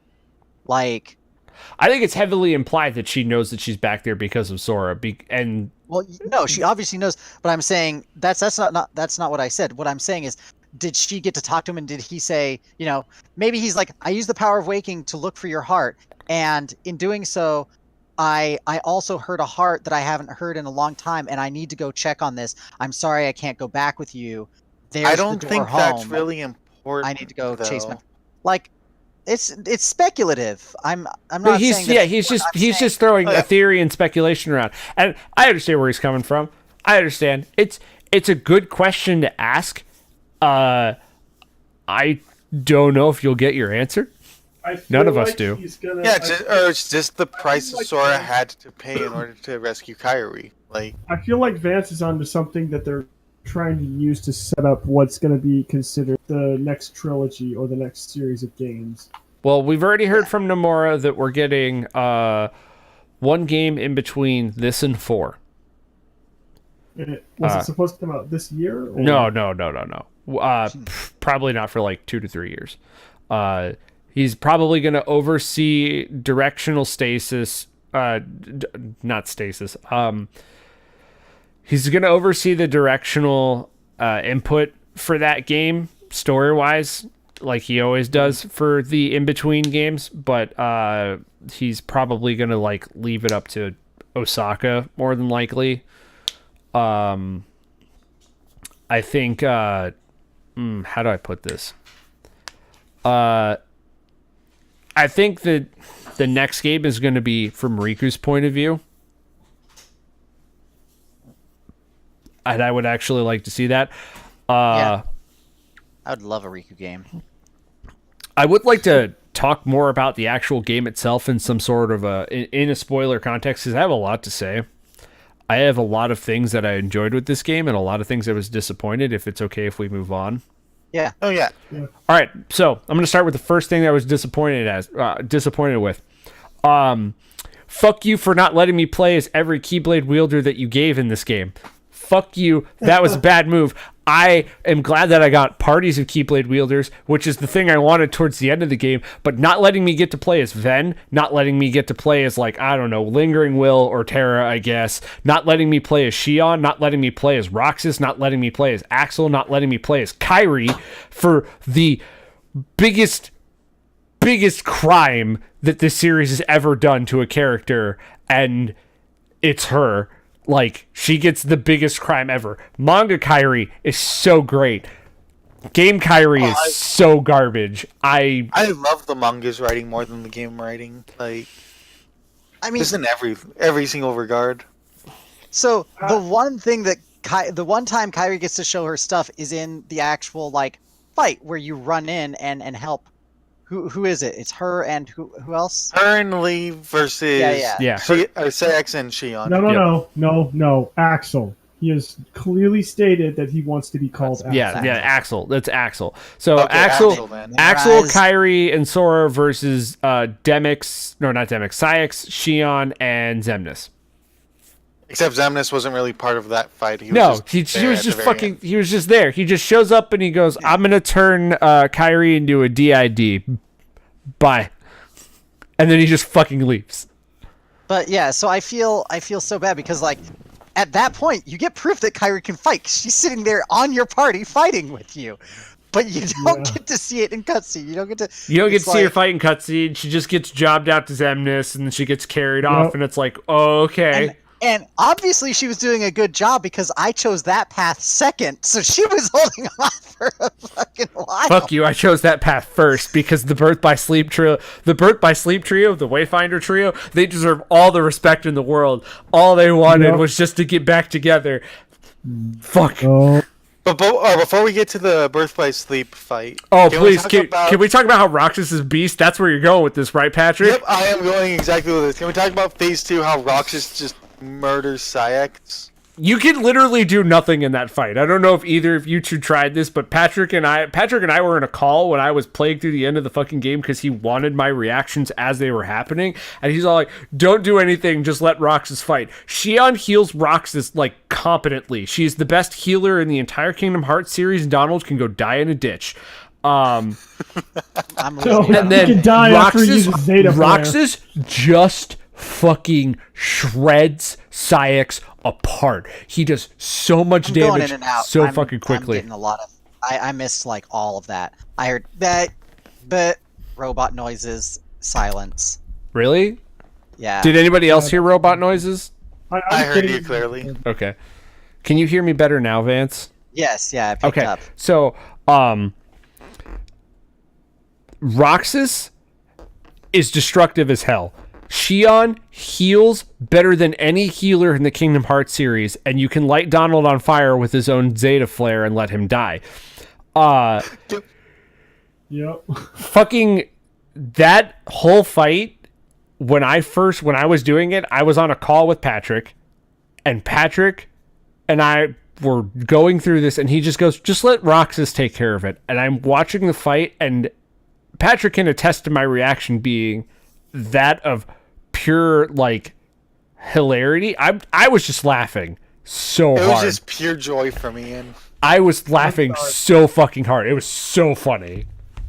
To jump off course, but you will not get me to laugh harder than Sully throwing Vanitas into a door. Yeetus Vanitas. Yeetus Vanitas. Vanitas.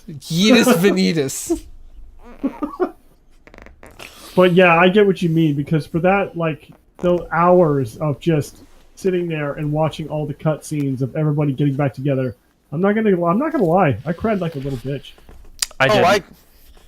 I cried when the Clock Tower trio was reunited. Like, Oh yeah, I will say, yeah. I started tearing up when the Wayfire trio got reunited, Mhm. and like that means a lot to me. Like that, I just started tearing up because I Yeah. hate Birth by Sleep with a burning passion. Patrick, we're no longer Why? friends. I'm leaving. Why would you say that? Why? Why do you hate that? Why do you hate Birth by Sleep? So I gotta know before it has we move on. it has a Was lot it of the ice cream mini games? No. Like it has a lot of good ideas. Like I love the idea behind the command deck. I love the idea. Best thing the series ever did. Yep. I don't think it was well executed because like a lot of the commands were just useless. Like it. Okay, all right, stop. Hold up. Talk to me about story. Do you hate the story? For the Disney worlds, nothing, like, literally nothing even happens in the Disney world. Nothing ever happens in any of the Disney worlds in these games, except for, like, Kingdom Hearts 3. I'd argue 1 and 3 did the Disney worlds the best. I would argue that 3 did them the best. 1 did them okay. 3 is miles and leagues and beyond I would all of agree them. with you. Because, is like, weird because Writing half alone, of- because let's be honest, Not half. It's all over. asked ourselves- It's completely we over. all No, you asked didn't let me hear the ourselves second part ahead of of my time, thing. wouldn't Sorry. these characters do this? At the very- Especially when villains This would was show going to up. happen. Wouldn't this character do this? Wouldn't this character do that? Like, they're all running away like scared little bitches. No. When you got to fucking Monstropolis, fucking Sully took lead after Zeta or fucking Donald Goofy got thrown on their ass. Vanitas turns around to get scared by Sully, drops his Keyblade, gets thrown into a door straight out by Sully. And Mike was right there next to him, helping him, throw another door into another door, and then they shred the last door. And I'm like, that is totally what they would do. Like the writing for 3, like, the writing and just, like, the cutscene direction for 3, like, it just felt straight out of their original movies. Like, Well, yeah, there's that. like Monsters Inc. and Toy Story specifically, like just the writing and the cutscene direction, like this just felt right out of the stories. But getting back to like why I don't like Birth by Sleep, like story wise, I don't like the collapse of their friendship didn't really hit me because they didn't feel like friends at all from the start. Okay, I can understand that. I'm sorry, Vance, I interrupted you a little bit. I'm sorry. What did you want to say? No, so what I was saying was with the Disney Worlds, one of the things that was really unique about this game is some of the Disney Worlds, like maybe half of them, I know San Francisco, I know Monsters Inc., and I know Toy Story World all did it where had nothing to do with the story from that movie. It was just the characters actually the characters from that world, from that movie, participating in the Kingdom Hearts story versus every Disney World we've had in the past, which is, oh, this is just the movie, insert Sora, Donald, and Goofy at certain junctures and Heartless and stuff. Like, it's always been, we're going to follow the basic structure of the movie that this world is based on with amendments for it fitting into Kingdom Hearts. But this was a game where they actually were like, oh yeah, we're not addressing the story from this movie. We're just using the characters and visiting their world after their story has taken place. And like it's that's a weird chance where like we're getting a weird continuation to the existence of these Disney characters. My man. Let me tell you how much Toy Story. Oh crap! I'm losing you again. Well, you'll get to hear it in the recording. Okay. Let me tell you how Toy Story, Monsters Inc., and what was the other one? San Francisco. Let me tell you, all three of those worlds are literally the best worlds, and Olympus was done really well this time too. All of them were done super freaking well. That fucking joke at the beginning of the game where Hades is like, I have been working on this plan for 18 years. Yeah, no, seriously. Without batting an eye. Without fucking batting an eye. Fucking seriously. Like, Hercules technically didn't follow the plot of the film, which was great. No. It just did homages to the film, just like Toy Story, Monsters, Inc., and Big Hero 6 did. All of them paid homage and paid respects to the actual franchise in the movies, but everything was fucking brand new. It was all like brand new content. And that's what I wanted out of these games. That's what I want out of these worlds. I don't want to play through fucking a movie plot ever fucking again. If you can get it so you don't have to do that, I will be perfectly fine with it. Frozen is my least favorite world because you don't need two musical numbers. Just put Let It Go in there and it's perfectly fine. Did we really need Do You Want to Build a Snowman? No, we fucking didn't. We fucking didn't. Like, the audio was just like mixed in really weird for that entire sequence. To be fair, Let It Go with Sora and Donald Goofy was great. Cut off. Yeah, it did. It was awful. It was terrible. I skipped it. I was just like, nope. Let It Go happen. They don't do the whole song. Oh my god. So you didn't have to skip it. It literally like they like tease you like they're gonna do the whole song and they're like, but anyway. That's terrible. I let It Go. They kind of do. Do you want to build a snowman like in it or partially? They do a lot. They don't do like the very end, but like it's also just overlaid with Christian Bale just like giving exposition for like everything that happened in the movie while the song is still playing, vocals and everything, and it was just good. It was mixed terribly. Yeah, like, that's not good. I think Let It Go with Sora, Donald, and Goofy was actually great. I thought it was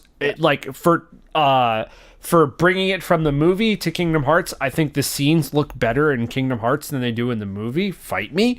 They even fixed a lot of the animation errors in Let It Go. Yeah, they totally did, and it looks really good. Is Frozen my favorite world in this? No. Is Pirates my favorite world in this? No, because I didn't want to play at World's End. I didn't want to play Frozen. I certainly didn't want to play the plot to Tangled.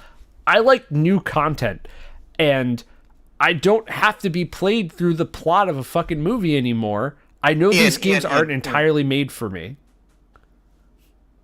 You have to at least concede for Kingdom of Corona.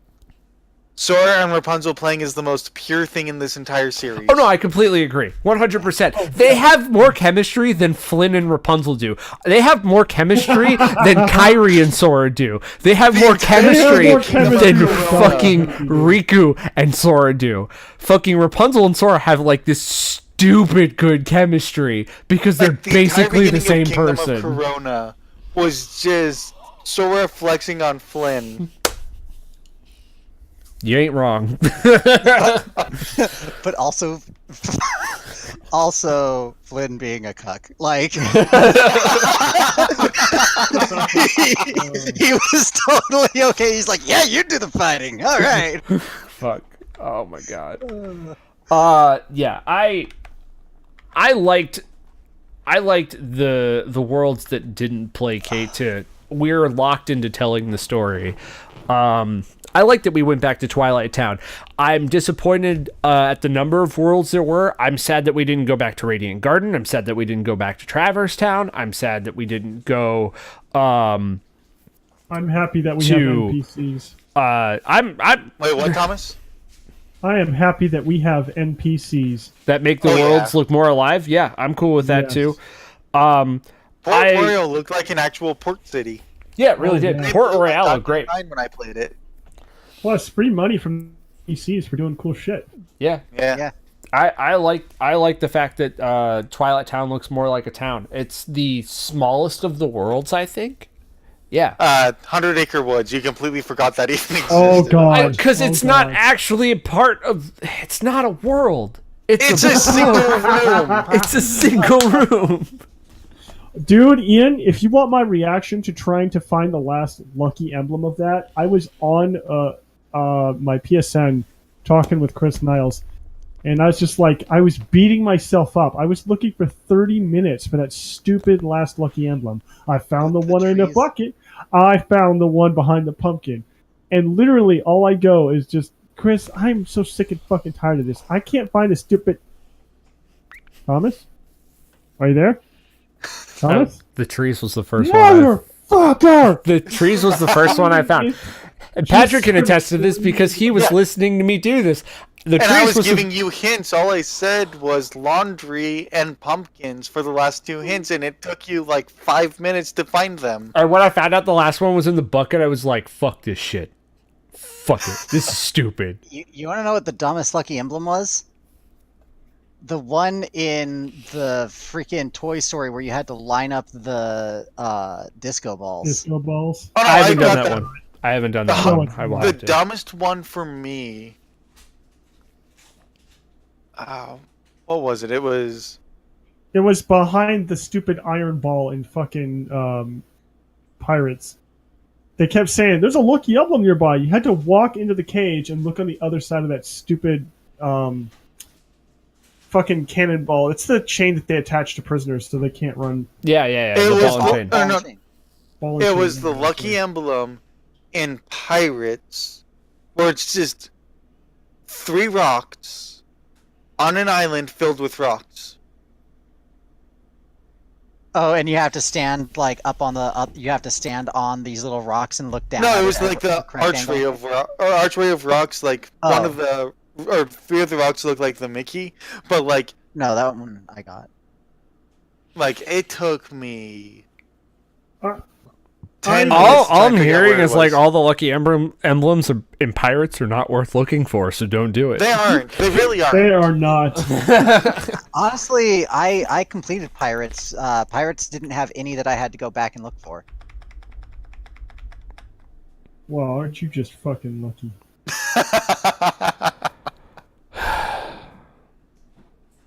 I actually managed. I made it all the way to. Oh god, it's the 5th or the 6th world I went to, and then I made it to Pirates, and then I finally had to start cheating and looking at the internet for the lucky emblems because I was losing my shit.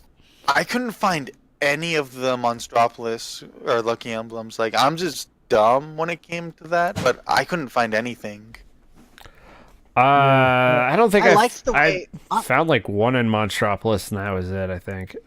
Well, the one of them doors? you have to get after you go back because it's an area that has fire, and when you go back, the oil that's there after the fire is in the shape, Yeah. and you have to stand at an angle, Get so to that it. so Oh no, that, I got that one, and just like yeah.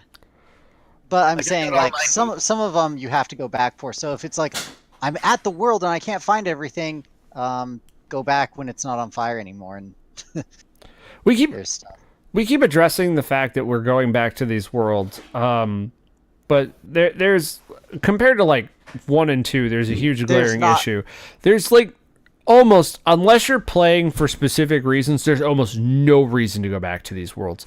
I mean, it was Almost the no exact same reason. thing with 1. Like, Speaking of, That's not true because Not- 1 had every world in about 2 acts versus 1 act, so you had to no, revisit that was them. only in 2. The first, and on Kingdom Hearts 1, you only had to do 1 visit of each world. It was only That's not advised true. that you go Colosseum. before you go to Hollow Bastion in order to get all the Trinities. yeah, that's not true. You had to go back to Colosseum multiple times. You had to go back to Traverse Town multiple times too, because it was sort of your That's hub true. world for everything. Yeah. So I mean, like the other worlds, I can see where you're coming from, but Traverse Town had 2 acts. Olympus Coliseum had the tourneys. But you're That was the biggest thing that's missing from this game. Yeah. Or the cups. Like, the Coliseum Cups were missing, but I think the 2 act already won that. structure for Kingdom Hearts 2 could have benefited in Kingdom Hearts 3. I really Yeah. feel like it could have benefited the entire game could have benefited from it. I like when I like when it's like, oh, go back to this world because something else is happening there. Yeah. Like I feel bad when I'm like, hey, I did this world. Yeah, now you're done with it forever. Well- Sorry. Like it feels weird. Also, something this game didn't have, like that at least, it wasn't necessary, but it was still something that happened. Mhm. In the other games, it was like, oh yeah, there's a path and there's an area of this map that is inaccessible until you get double jump. Yep. There's nothing like that. There were no secret areas that you had to come back to be able to access later. Nope. Everything was just accessible if like it was different. Like for instance, the whole area that was fire that was just oil back when you went back to Monsters Inc. Yeah. But otherwise, there was nothing. It's like, oh, after you learn to glide or after you learn to do this. There was like one area that you needed to have like double jump for in Corona, but you could cheese that by using arrow. You could use arrow and bump yourself up to wherever you needed to go. Mm-hmm. So, yeah, that was kind of, I don't know. What was everyone's favorite moment of the game? Ooh. I believe I already told you guys this. I mean, from a funny standpoint of view, it's Sully throwing Vanitas into that fucking door. Yeetus Caught Vanitas, me off baby. guard completely. what about the part where Woody tells Xehanort that his mother never loved him? Oh my god! Every time we talk about this, because like Patrick and you, me, and Chris from Tucson were talking about this. I think where we were talking and just like Chris goes, yeah, but like nothing's gonna get funnier than Woody straight up telling Xehanort nobody loves you. What about like playable? What's your favorite playable moment of the game? I have Oh, wow. 2. I have one end game fight and one Disney fight, or like my favorite fights. End game fight, the one that I enjoyed playing the most was Syx. I'm just kidding. I'm sorry, I had to do that because it was honestly the 12-on-3 fight in Skelet-Kylum. that was a hectic ass fight. Learning that fight Yeah, on the that fly was- was. Like for like end game, like that's my favorite fight there. For Disney based fights, the fight against Hans's Heartless was really good. Yeah, I that think- werewolf. I oh think my it's the God. only thing that moves Frozen above Pirates for me. I feel like that was supposed to be a reference to Fenris too. It is. Okay. It is. Is I'm- it called Fenris? It's called Skull. Oh, Yeah. okay. SKU with the 2 dots, or SKO with the 2 dots, LL, Skull. But it is like I definitely also was It's just a like, giant wow, ice. that's It's a giant ice wolf. It's yeah. just It's Fenris. It's Fenrir. It's literally they literally have the same Heartless in Unchained, and it's called Werewolf. My favorite playable segment is Sora versus Aqua, and then Aqua, like just the escalation from that, the Sora versus Aqua fight to the Aqua versus Vanitas fight, because I think Even though Pat- those were the 2 easiest fights fights, in the game. well, Aqua admittedly took me, like, I died fighting Aqua because I was stupid, and I like I said, when I play these games, sometimes I get a little reckless and a little stupid way earlier. But like Aqua versus Vanitas, no, dude, my brain switched to, I know exactly how Aqua fights, and I just trashed the fuck out of him. I beat him so badly that I could have, like, split him in half if it wasn't for the cutscene. Yeah, I appreciated getting to play Aqua. I'm sad that I didn't get to play, like, as I stated earlier, that I didn't get to play any of the other Keyblade wielders in this game. I think it's the one thing that was missing. Like, even a playable section is Kairi. Just as a playable section would have done miles for her character. I probably would have overlooked the damsel in distress situation more so if they had been like, and now you get to play as Kairi and get to feel what Kairi's feeling and you know, going through what she's going through, and not just like her and Axel having conversations back and forth with each other. It's weird. I don't have a favorite moment because I enjoyed so much of the game. Like, I really did like the final fight. It was easy, but like visually going through Skullhead Kalem was just Fuck that fight. really. Fuck It was fuck the visually Inception box. impressive. Fuck fighting underwater, and then after it, it's perfectly fine. Oh my god. Yeah, I loved the visuals. It was really good. Visually, for a it's so beautiful. I also really liked Xehanort's armor.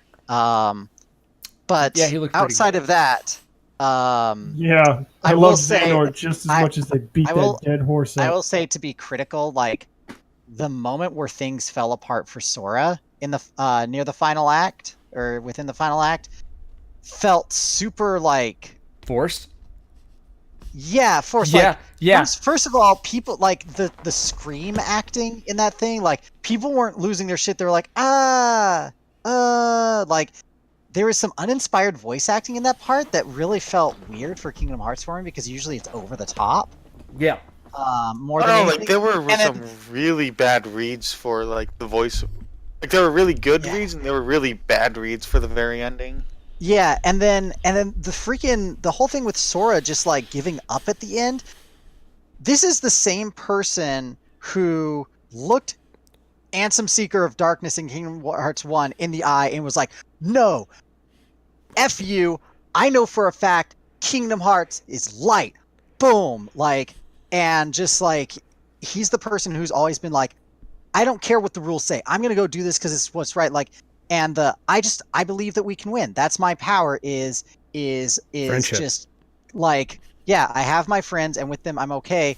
And he has this like sudden moment where he's like, all of his friends are in danger and he's like, "Oh no, I lost my friends. I can't do anything." He literally Instead of just being thought, instead of being like, "No," but the story we would know would be like, "Those are my friends. Those they're what give me strength, and I'm gonna save them because of how many times." Like, it feels like his natural response with his character so far would have been like, "Oh no, you didn't. Like, those are my friends. Yeah. I fight for my friends. Yeah. They're they're what makes me strong. And even if you just tried to wipe them all out, their strength is still within me. Like." But instead, he just is kind of like, "What? It took out my friends. Well, then what can I do?" When literally, like, up until this point, he's always kind of been like, kind of like, "Hey, if you can't handle this fight, I can." He's always been kind of cocky and like, I can beat you. And boy, Riku, you're strong, almost as strong as me. Like, type things when he's racing Riku on the island and stuff. He's competitive, and like it's for him to just be like, oh, if they didn't win, what chance do I have? And for him to do that now, given the whole narrative of the story is he's failed the Keyblade master test and he lost the power of waking, and so there's all of these things. He's like in a hurry to get his power back because he feels inept. But it doesn't come through that well. No, that's my thing is I know what they were trying to do. They were trying to be like Sora's confidence has been shaken, and now his friends, the one thing he thought that he could rely on that normally were his source of power, have now become, a point of weakness for him because he's seeing them lose, and he's lost his self-confidence. But they didn't show him struggling with that as much as they could have. They didn't show him being like Agreed. Like, I still don't have the power. What they had him do is, you don't have the power of waking. I don't care. I can still go save her. You don't have the power of waking. I don't care. I can still go save her. When it should have been like, are you prepared to save her? Well, I still don't have the power of waking, but that's okay. I'll find it soon, and then run off looking for the power of waking. Like, I feel like the narrative would have been better if he had been the one searching for it, being like, yeah, I need this power to save her, and then he can't find it, and he's like feeling defeated at the fact that he hasn't found it. Yeah. But instead, like, up until that point, his whole thing was, I don't need your fancy pantsy power of waking. I've got my friends, and we'll be able to save Aqua no matter what. And then all of a sudden, oh, I'm not good enough for this. I guess I'll give up. Yeah, no, it's the worst. I think it's the worst moment in the game, to be perfectly honest, is that moment right there. Because, like, Patrick, you were on the call with me when I was playing that, and I got to that scene, and I was like, what the fuck is this? This is not Sora at all. This is nothing like what Sora would sound like. This is stupid. Fuck this shit. There were lots of like plot elements that they could have used to facilitate that moment, but they didn't. Yeah. Like, they could have built that expectation, but they didn't. It came out of nowhere and out of like this. People will draw their own conclusions, or like, It's not like I said, I can see where through the story, he was impatient and he was like, oh, I still don't have the power of waking, and like, oh, I lost all my powers and I'm trying to get them back. Like, you can see that his confidence is shaken, but they don't really focus on that to the point where it makes sense in that instance that that's what's happening. And they don't make it explicit. To compare it to a situation of a series that kind of, or a game rather, that did kind of the same thing, but did this situation better, I would say Final Fantasy VIII's representation of Squall through his inner monologues and his inner thoughts, showing you what the character is actually feeling, led you to better understand the decisions and the reactions he has throughout the entire game. To pull up an example, they're told that one of the other students has been executed for his crimes against the government. And the entire cast is sitting in a room, and they're all discussing that character that has been executed in past tense. And Squall is listening to this, and you get the inner monologue thoughts while they're talking of like, I never want to be talked like this about ever, period. If I die, I don't want anyone to talk about me in the past tense. And then he just fucking has an outburst out of nowhere. His inner thoughts become spoken, and he just like leaves the room in a fucking tirade. Just pissed off. Sorry, Vance, go. Oh no, I was just gonna say that's why I hate when people like say that when people call Squall like brooding and like no character, because he's like all of his brooding and all of his like responses have motivation behind them. Oh yeah, they have reason, and the reason like he acts like whatever, he has an inner monologue that discusses that shows you he doesn't want to, like, he has a hard time trusting people. He also doesn't want to get involved with people when he's a soldier and he knows that he might lose. Like, he has so much reason to the way he acts versus just being like, he's sad because bad things happened.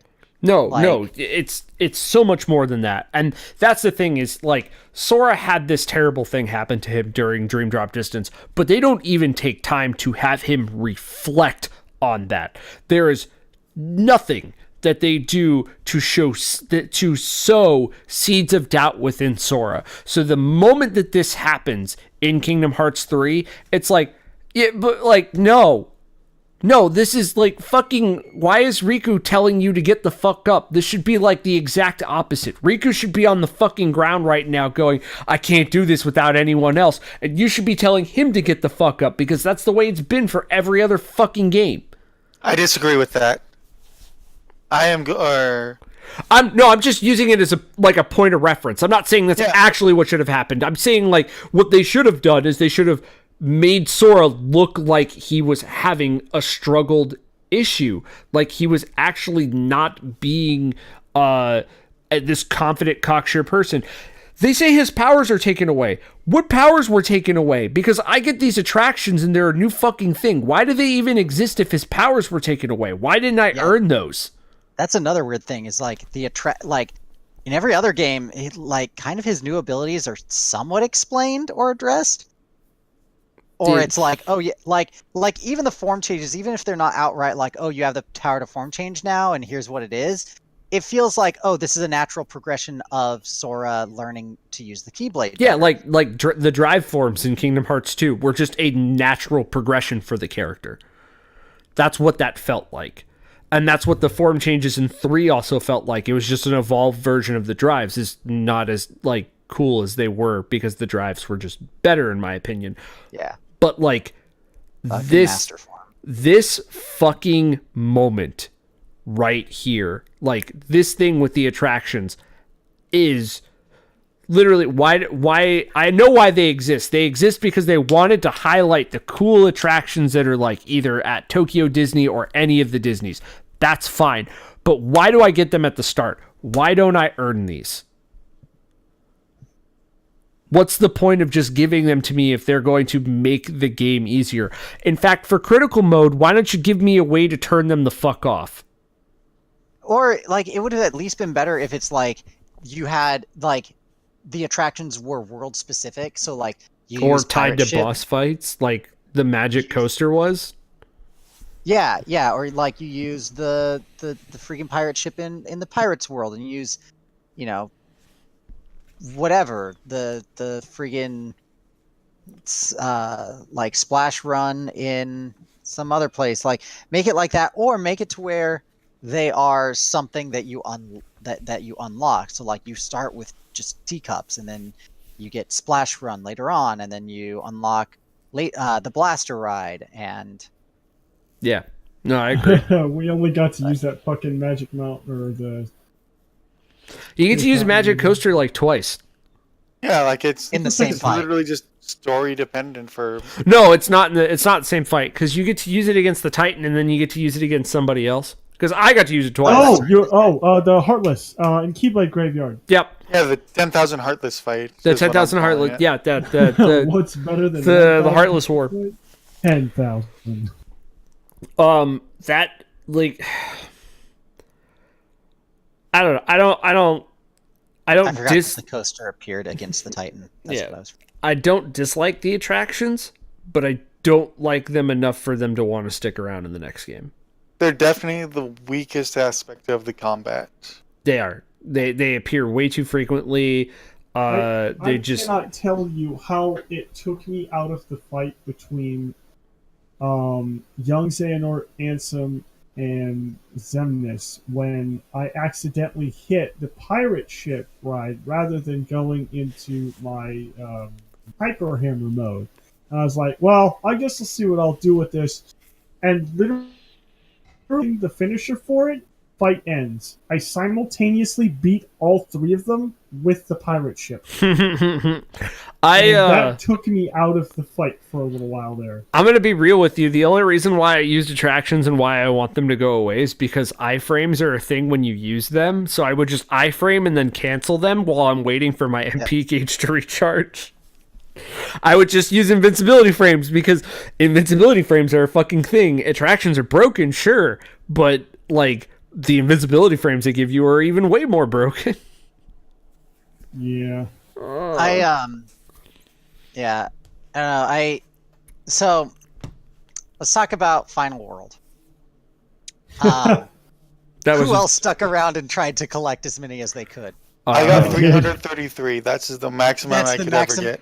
It's the maximum it lets you get. And that made me so upset because I was like, oh, it cut me off at 333. Maybe that's because the game locks it at this, at this segment or whatever. I because did there's the more sources. exact same And so thing. I fucking, as soon as it dropped me back off, I'm like, oh, there's a thing that lets me go back? Yeah, I'll go back. I opened the chest, got the Orichalcum Plus that was in the chest, and then I was like, yeah, let's do that challenge again. I want to see if it lets me actually get all of them. No reward for hitting the max. I'm like, uh-oh, that's a bad sign.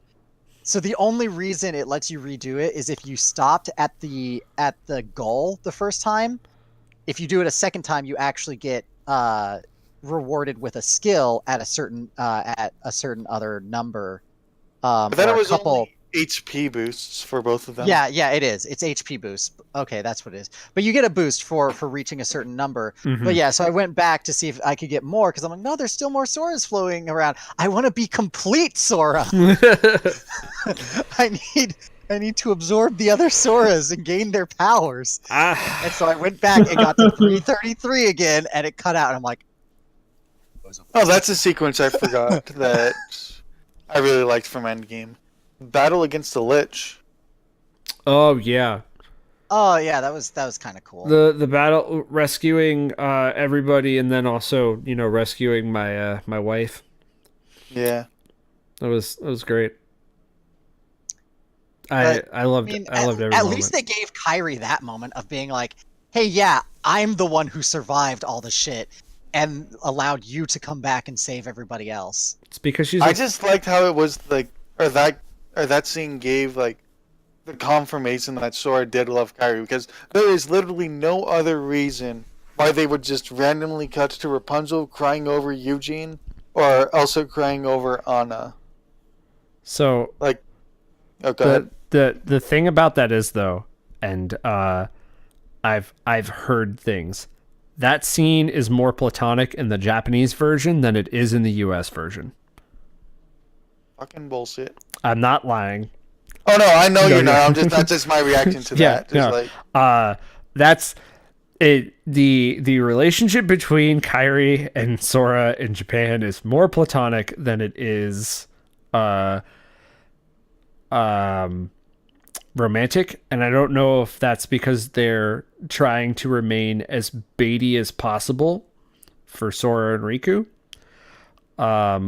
But I don't know who sent it to me. I think it was you who sent me the thing about like Xehanort's final fucking speech. Motivation Man and how the localization did him dirty. Yeah, okay, so like that's like that is the thing that I think this game needs is a new localization team because they fucked up so badly.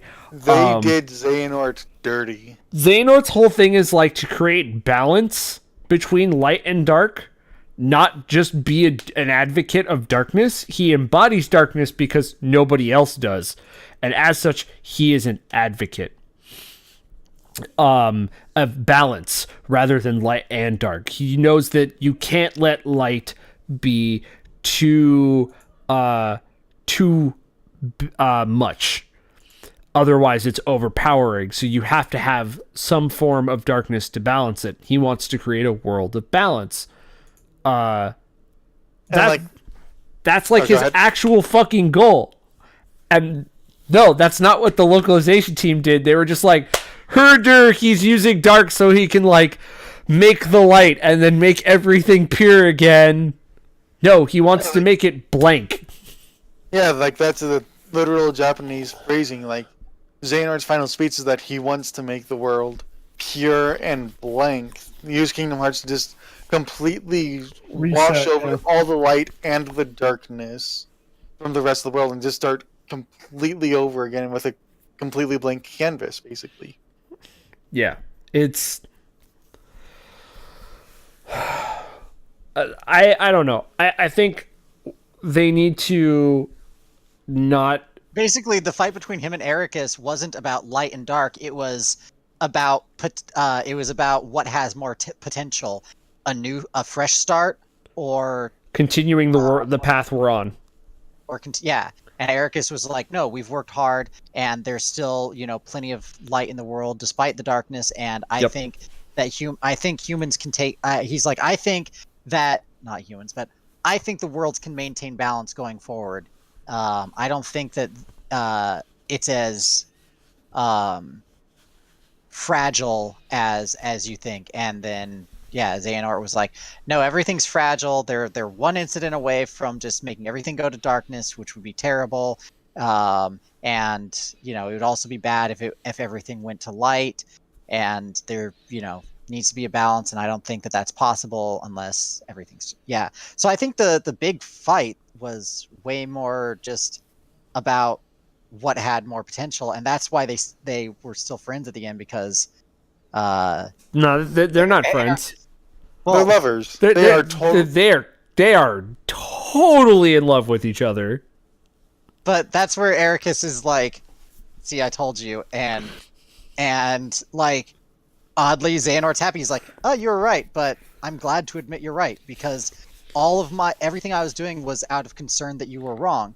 But by proving you were right, I don't have the concerns I had anyway, so it's a moot point. I can be happy. Yep.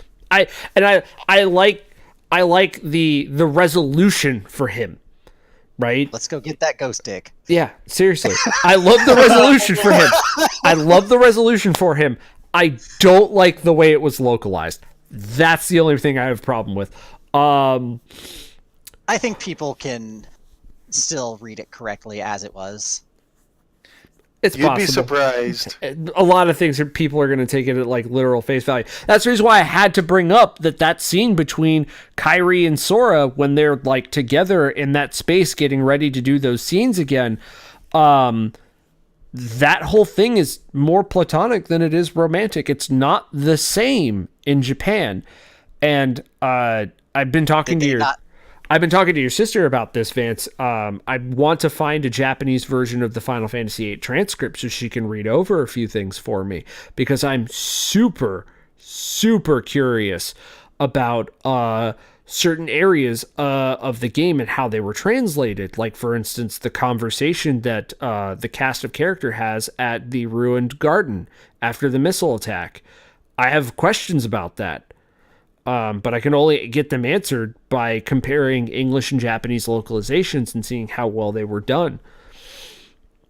This shouldn't be a problem anymore. This really shouldn't be a problem anymore. Kingdom Hearts 3 was made for a very wide audience, but because it was made for such a wide audience, you should have known that your older audience knows the philosophy you're trying to give them. Well, I mean, it's also just the fact that, like, a lot of the concepts are in Kingdom Hearts are just so vague and broad that, like, it could have just been, like, a simple misunderstanding, because, like, the entire series talks about light and darkness, so you could see the Japanese phrase for blank and also see light, and then you understand, oh, hey, this series talks about light and darkness. It makes sense that... It does, but that also could be something that you get clarification from the other, like, from the team that wrote, like, go to the director and ask him what the fuck he means there. I don't understand how that part's a problem. You know what I mean? Oh no, like, I don't see that. I don't see how that. I definitely can agree with you there. Like, that shouldn't have been a problem, but, like, I don't know. It's just like, it's just a possible explanation for why the localization was as bad as it was. But I don't know. I think people still got the gist of it. I don't know. I still think that. I think that if I understood it after I sat down and thought about it. I will say that. Going back to the Kairi Sora thing, I think it's being shown as somewhat platonic because they're still like children. They're not children. That's why. They're not. They're adolescents. They're like 16 now. Yes, but they're not adults. So they're still going kind of tame on the relationship like angle, and that's why I think they're throwing, I think the fact that they threw two scenes in there with the Rapunzel scene, which is very much a romantic relationship, and then the Frozen scene, which is a platonic sibling. Yeah. Like it's just like familial love. Yeah, so it's that's kind of covering their own ass of being like, it could be either.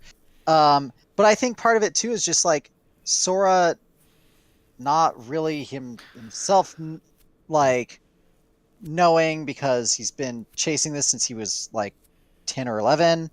Well, I mean, like, he even says it himself that he doesn't understand what the whole love deal is at the very end of the Caribbean. Like when I immediately finished 3, like, I didn't really get the world cohesion for, like, why they chose the worlds that they did.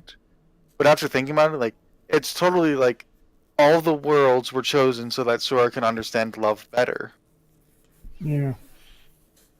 Yeah, I mean, part of the wanna thing was say- he was letting his heart be his guiding key, and his heart showed him a bunch of worlds that were, All in peril.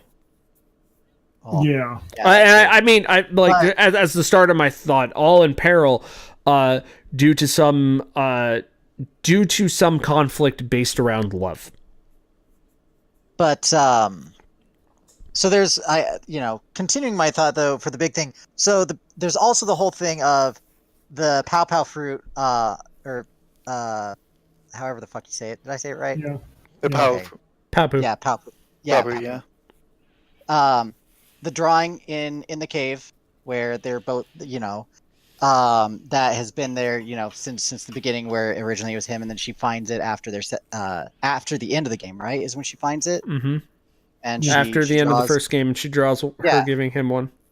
Yeah, and then the scene in this game where they actually physically share, like, that was kind of coming full circle on that theme, and I think that still hints stronger at, like, the type of relationship that they have versus Sora and Riku. I think the only reason that things focus on Riku more is because, like, Riku is in a situation where he needs Sora's help more. Like, Sora, for the most part, when Kairi is in trouble, he goes after Kairi to help her first. But when he thinks that Kairi is safe and doing okay, that's when he becomes concerned with Riku, because, like, I also need to go help Riku now. And the reason that we've had more focus on Riku is, Riku can fight too, so we want to see what he's doing. Riku is also not just Riku's story isn't just about saving Riku, it's about redemption. And so there's a lot more content when you're trying to redeem a character versus just save a character. And so that's why he appears more often. I don't think it has anything to do with the type of relationship that those have. And I'm, Yeah. Plus, it as also far as doesn't ships help go. the fact that Kingdom Hearts as a series is more focused on friendship rather than love. Yep.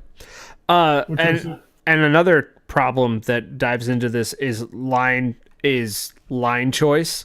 Can everyone here tell me the reason why Storage started his journey in the first place? It was to find Kairi and Riku. Okay, keep going. What do you got, Thomas? They wanted to see other worlds. Okay, but that's not what sets the journey in motion. What sets his first journey in motion? What is he trying to do? I mean, He's trying find to find Kairi, I guess. Or, like, you're talking about after he gets to Traverse Town, right? Correct. Yeah, his immediate Find- thought is to try and find Riku and Kairi. Yes. Okay. So the way you worded it first, Patrick, is the way I take qualms with this. In the game, when they do the whole power of waking thing to go find Kairi, Sora says that my journey started with trying to find Kairi, and only says to try and find Kairi. Fuck you. No, it didn't. You were trying to find both of your friends. Don't fucking test me on that shit. And I don't know, again, if that's a localization. I don't know if that's they couldn't fit it in that spot, or if that's the writer forgetting what the fuck was going on in the first game. But it was clear as day that in the entire first game, Sora was looking for both of his friends, not just one of them. every time Riku came and then went, he was still looking for Riku. He was still trying to get to Riku. He was still I wonder trying to what his pull mom Riku said when he back. Finally got home. And like that's Bitch, you're grounded. best shown in Monster. He doesn't have as- parents. What the fuck are you talking about? None of the kids on No! Destiny Islands have We parents. know he has a mom. We know he has a mom. His mom's a voice. Yeah. A Inside his disembodied head. voice. Yeah, inside his head. His mom is mom. Oh, Plot God. twist. Oh, Dimix Really? did it again. Fuck. Sora is actually the first of Dimix's water Clones. moms. No. Dance water no. dance. Yeah, so that's like my whole problem with that whole sequence is just like he completely disregards Riku, or at least the writing tells him to completely disregard Riku. And I understand that towards the end of this journey that it's okay for him to do that because Riku don't need no one to take care of him. He's a Keyblade master now, like whatever. But no, you started this journey because you lost both of your best friends, so now you went to go find them.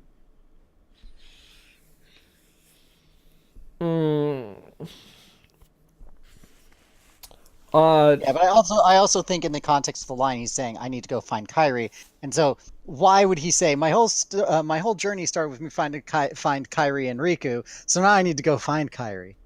Like that line just doesn't work as well that way. You know, Yeah. yes, he was trying to find Riku as well, but right now Riku doesn't need it, and so he's only mentioning the Kyrie part of that equation. He's not saying that he exclusively was looking for Kyrie in the beginning. He's just saying that's one of the things he was doing when his journey started, and that's now. I still think it could have been worded like better because I think he could have said, "My whole journey started with me looking for my friends, and one of my friends is still out there, and I have to find her." Like that one still pulls up the direct like this is Yeah. about friendship. Also, he might have a crush on her at that point because like if he said friends. Said restated friends, but then led into Kyrie, like if they had let the scene breathe a little bit more and he had gotten more out of it, or they had allowed the character to get more out of it, I think it would have been a better scene as a whole. But I mean, we're grasping at straws here. Also, so there's a plot hole in Tangled. You see, in the movie Tangled, No, not this shit again. I've already heard this bullshit. in the movie Tangled, the mother goes up to Rapunzel at their camp and confronts her early on, and that is when she gives Rapunzel the bag, the satchel with the crown in it, Yeah, that was a big deal. hoping that Flynn will steal it and show his true colors, and she'll win Rapunzel back. In Kingdom Hearts, they don't have the campsite scene, but they do have the scene where Rapunzel's mother finds a satchel, and then later the satchel is just in their possession. Okay, that one I haven't heard because one person brought up They're in the boat and the satchel is there, and there is no scene where they got the satchel. The whole journey also started the with, fact that there's "I'm going to no- leave the satchel hidden, and I won't show it to you until you help me out and There's return also safely no to my castle." reason- Okay, and then Mom finds a satchel. Oh, she has the satchel now. Suddenly, we're in the boat. We also have the satchel. The fuck? Okay, so that's a good plot hole. The one plot hole that somebody brought up to me is like when the fuck Rapunzel learns Flynn's real name is Eugene, and that's what I thought you were going with, and I was like, That too. I was like, I don't need to hear this again because I think honestly, that's kind of the biggest problem with Corona and Arendelle specifically is that the movie happens behind Sora, Donald, and Goofy. Like, Yeah. like, and this is the reason why we're talking about the fact that that whole thing needs to actually stop is because Just don't do it anymore. Just don't fucking do it anymore. There's no point. You can use the Disney World as backdrops, but like create different stories for them. and it's why I love Kingdom Hearts 1 so much is that it takes the ideas of that world and then just uses the original concepts for that world. greatest examples I've always used were Atlantica and Halloween Town. They don't follow the stories of Little Mermaid or Nightmare Before Christmas, but they do explore just what exactly the Keyblade was in the past, because King Triton obviously knows what the Keyblade was and believes that it's a tool for destruction, and Halloween Town is used as a backdrop to understand what the heart is. So I like Halloween Town in Kingdom Hearts 1 as its subplot, but it still follows the plot of the movie. I mean, all of them followed the plot in the movie in the first one. I think the best worlds that did that were, I would give it to Halloween Town, and then as much as I would have to probably agree with you, as much as Atlantica's combat is the most Atlantica's combat is ass. Yeah, as god awful as it is still one of the best represented worlds for its story. I will agree with you. I almost certainly agree with you. Are we done talking about the game in a context of how do I say this? I'm not, and I don't mean like shitting on the game. I mean, Critical? Yeah. I mean, do we want to jump into theory time? It's still spoilery stuff, so. I have one like quick topic before we go on to theories. I mean, we hit a lot about theories. Oh yeah, go for it. Favorite song? Wow. Probably still just simple and clean. Like, I really Yeah. like the other Well, I songs. mean, just in the but- game, not the entire series. Just like Oh. in 3. Favorite song in 3? Because I'm not familiar enough with the OST to pull that. I want to knowledge say out. the field music for Pirates of the Caribbean. Because Or Hashimoto stepped What? up to the plate for this game. Toy Box sounded pretty good. Just the Like, it field was all music for good. Toy I Box. definitely felt the impact of the music, but like, I didn't focus to it. I let it be background music. I'm sure if I got an OST and listened to it, I'd have a better answer for you. But it's weird. It's like when I get the OSTs for games, I develop opinions that I didn't have when I was playing the game. Because when I'm playing a game, I'm more appreciating the music on a larger, more whole scale versus being like, oh, this song specifically.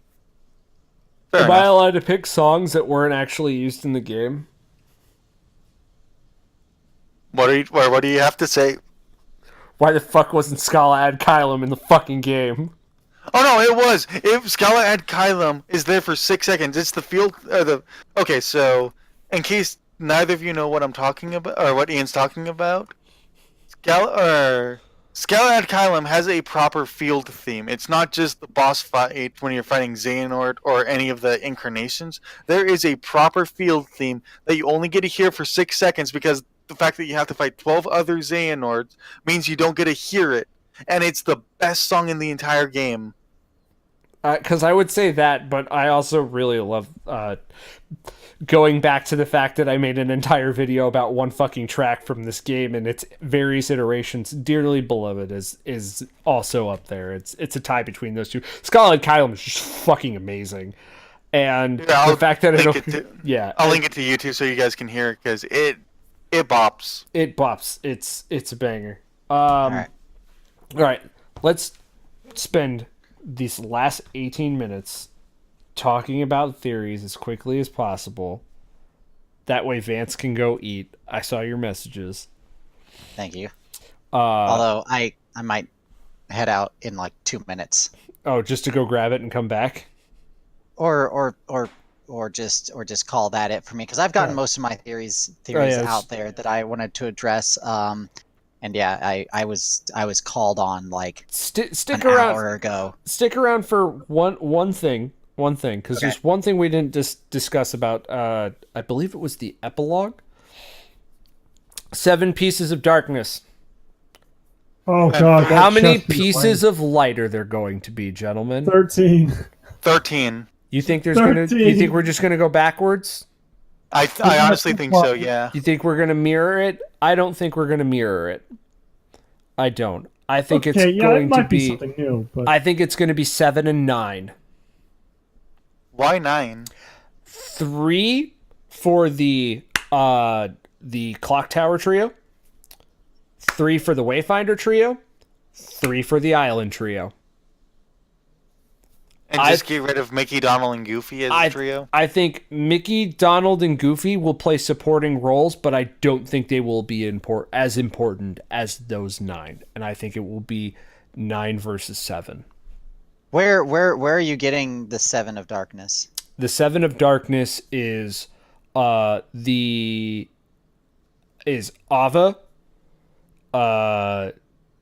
I forget all Basically their the Foretellers. The Foretellers and the Master of Masters. They are the 7 pieces of darkness. You think? Absolutely. Because at 100%. the epilogue, if you Ericus look was at showing Xehanort the new game, and it uses 7 dark pieces, and if you and then look we at don't know the how many light pieces, pieces. and if you look at the pieces, every single piece is for darkness. Right. Okay, you're right. Yeah.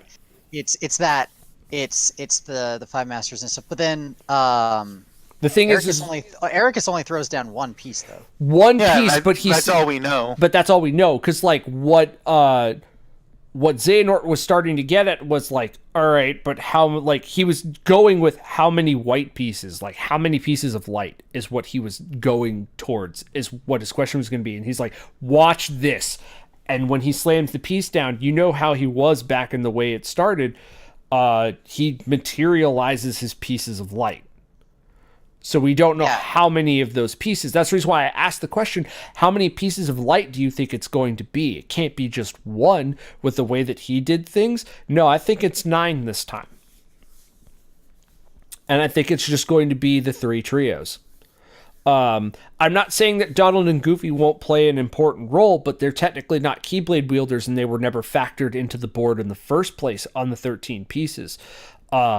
Mickey was, but I don't think Mickey's going to play as big of a role in the next game. I think he'll show up, but I don't think he will. Also, why the fuck didn't I get to play as Mickey in this game? What the fuck happened? Like, I got to play as Mickey in Kingdom Hearts 2 and jump around and do crazy ass shit, but I don't get to play as him in 3 at all. Sorry, that was just something that popped into my head. But I really think that it's going to be the 3 trios. I think the biggest problem with that, of just like having just Mickey, Donald, and Goofy being support, is the fact that Kingdom Hearts, at the end of the day, is still owned exclusively by Disney. So, like, you have to have Mickey, Donald, and Goofy. I think I'm not saying that they're not going to be there. Like, I'm just saying Disney's still gonna push hard for them to still be the prominent characters. Oh, I think they're. Let me rephrase this. I think they're going to be prominent characters, but I don't think they're going to be the characters that the board ties to. Oh, okay, now I got you. Yeah, so they're going to be story relevant, but they are going to be a supporting major cast story relevant. They're going to be there, but this next battle, doesn't fully concern them. It concerns our Wayfinder trio because of Ventus. It concerns our Clock Tower trio because Lushu is Braig, is Zigbar, and that ties into all 3 of them. And then it concerns our Destiny Island trio because they're our actual main characters. And they should be treated as such. So I just had a really interesting idea pop into my head, or as you were saying that, and I was just thinking, like, the fact that we're more than likely going to be exploring Square Enix properties as well. Mm-hmm. What if we still get 13 lights, but the last 4 are Final Fantasy characters? Like, I would we have completely be all for it. So we have the 3 different trios, and then the last 4 are like Leon, Cloud, Neku, and Verum. Or Yuzora. Or Yuzora, or yeah, more than likely Yuzora. It's got to be Yuzora at that point. I'd love to see them work in a female character instead somehow. Maybe like instead of. I mean, or go ahead, Vince. I would absolutely hate it, but I can see them trying to push lightning down our throats more. I don't think it would be lightning. If you're going, and this is me, if you're going to show us a prominent female character, I would like it to be. I know they already did technically this character, but I think showing this character as an actual character versus the way that they've shown her in the past, I think it should be Yuna. Wants to be Renoa? If it was Renoa, I would cry. Tears of fucking joy. It could be, but it could be Garnet. It could be Garnet. Garnet's another good female character. They talked a long while back about how they were going to try and put lightning in the game, and honestly, we have Cloud. We don't need another one. They haven't done much at all. Or they could also do Terra. Ooh, you know who they could do? That'd be super weird though, because then you'd have 2 Terras in the Is game. the- We which is have why two I'm not doing Rikas in Terra. the series already. Yeah. Yeah. But also, hold They on, could do the characters. let me Radia. let me finish my thought real quick though. Final Fantasy IX needs more representation in Oh yeah. Kingdom Hearts because they had Vivi in the Rumble. That Yeah. was it. Vivi but- only showed up for struggle. Yeah, or Struggle. There we go. Yeah. Yeah, that was it. That was it for our Final Fantasy IX stuff. I can say that Final Fantasy IX should get better representation. I will agree with that statement. I think any of the older Final Fantasies, especially now that a bunch of them have been like revamped and thrown into Dissidia, seeing Rydia as a character in this game would be pretty cool. She could be the master of summons. I mean, Terra could also be that, considering she's an Esper. There's a lot of things that they could do. Like this is my thing. Is like Nomura used Final Fantasy characters because of convenience. Yeah. Yeah. But now we're in the state where we can use Final Fantasy characters and Square Enix characters to help tell a story. I mean, they had the giant freaking Dissidia NT display. Yeah, it's there. And I'm surprised that, like, wait, who's on that display? Like, is Cloud It's the one? summons. It's just the summons? Okay, never mind. Because I was going to say, Sora could have looked at that display, and if he had seen one of the characters that he recognized, he's going to be like, that's Cloud, or that's Leon, and that would have been so fucking cool. You're not in frame, don't worry. What are you looking for? I was going to say 2 characters they could have in there. I mean, are Ishtola, the you're right. character- Trish? No, Ishtola would be nice. Or But I was gonna Shantoto? say- No, go ahead. No, sorry. I was just jumping on the back of Vance listing off MMO characters, and I was all like, if Jared ever listens to this, Shantoto, otherwise he'd kill me if I didn't say Shantoto. Go ahead, Thomas. I'm sorry. I can't remember the girl's name, but I remember Lon's name. They're both from World of Final Fantasy. They would be a perfect fit for it. Hold on. Crystal Chronicles. No, World of not Final Crystal Fantasy. Chronicles. World of No. Final- I'm saying they could throw Crystal Chronicles stuff in. I mean, that would Yeah, be cool. no. I'm saying that I think they should play with the meta and do World of Final Fantasy characters, because that would be hilarious. that game was a weird breakout like hit with me because Rain. the writing in that game. What? Rain. Her name is Rain. Okay. Yeah, it was a weird breakout hit with me because it Or was really Ren, good. however her name is supposed to be pronounced.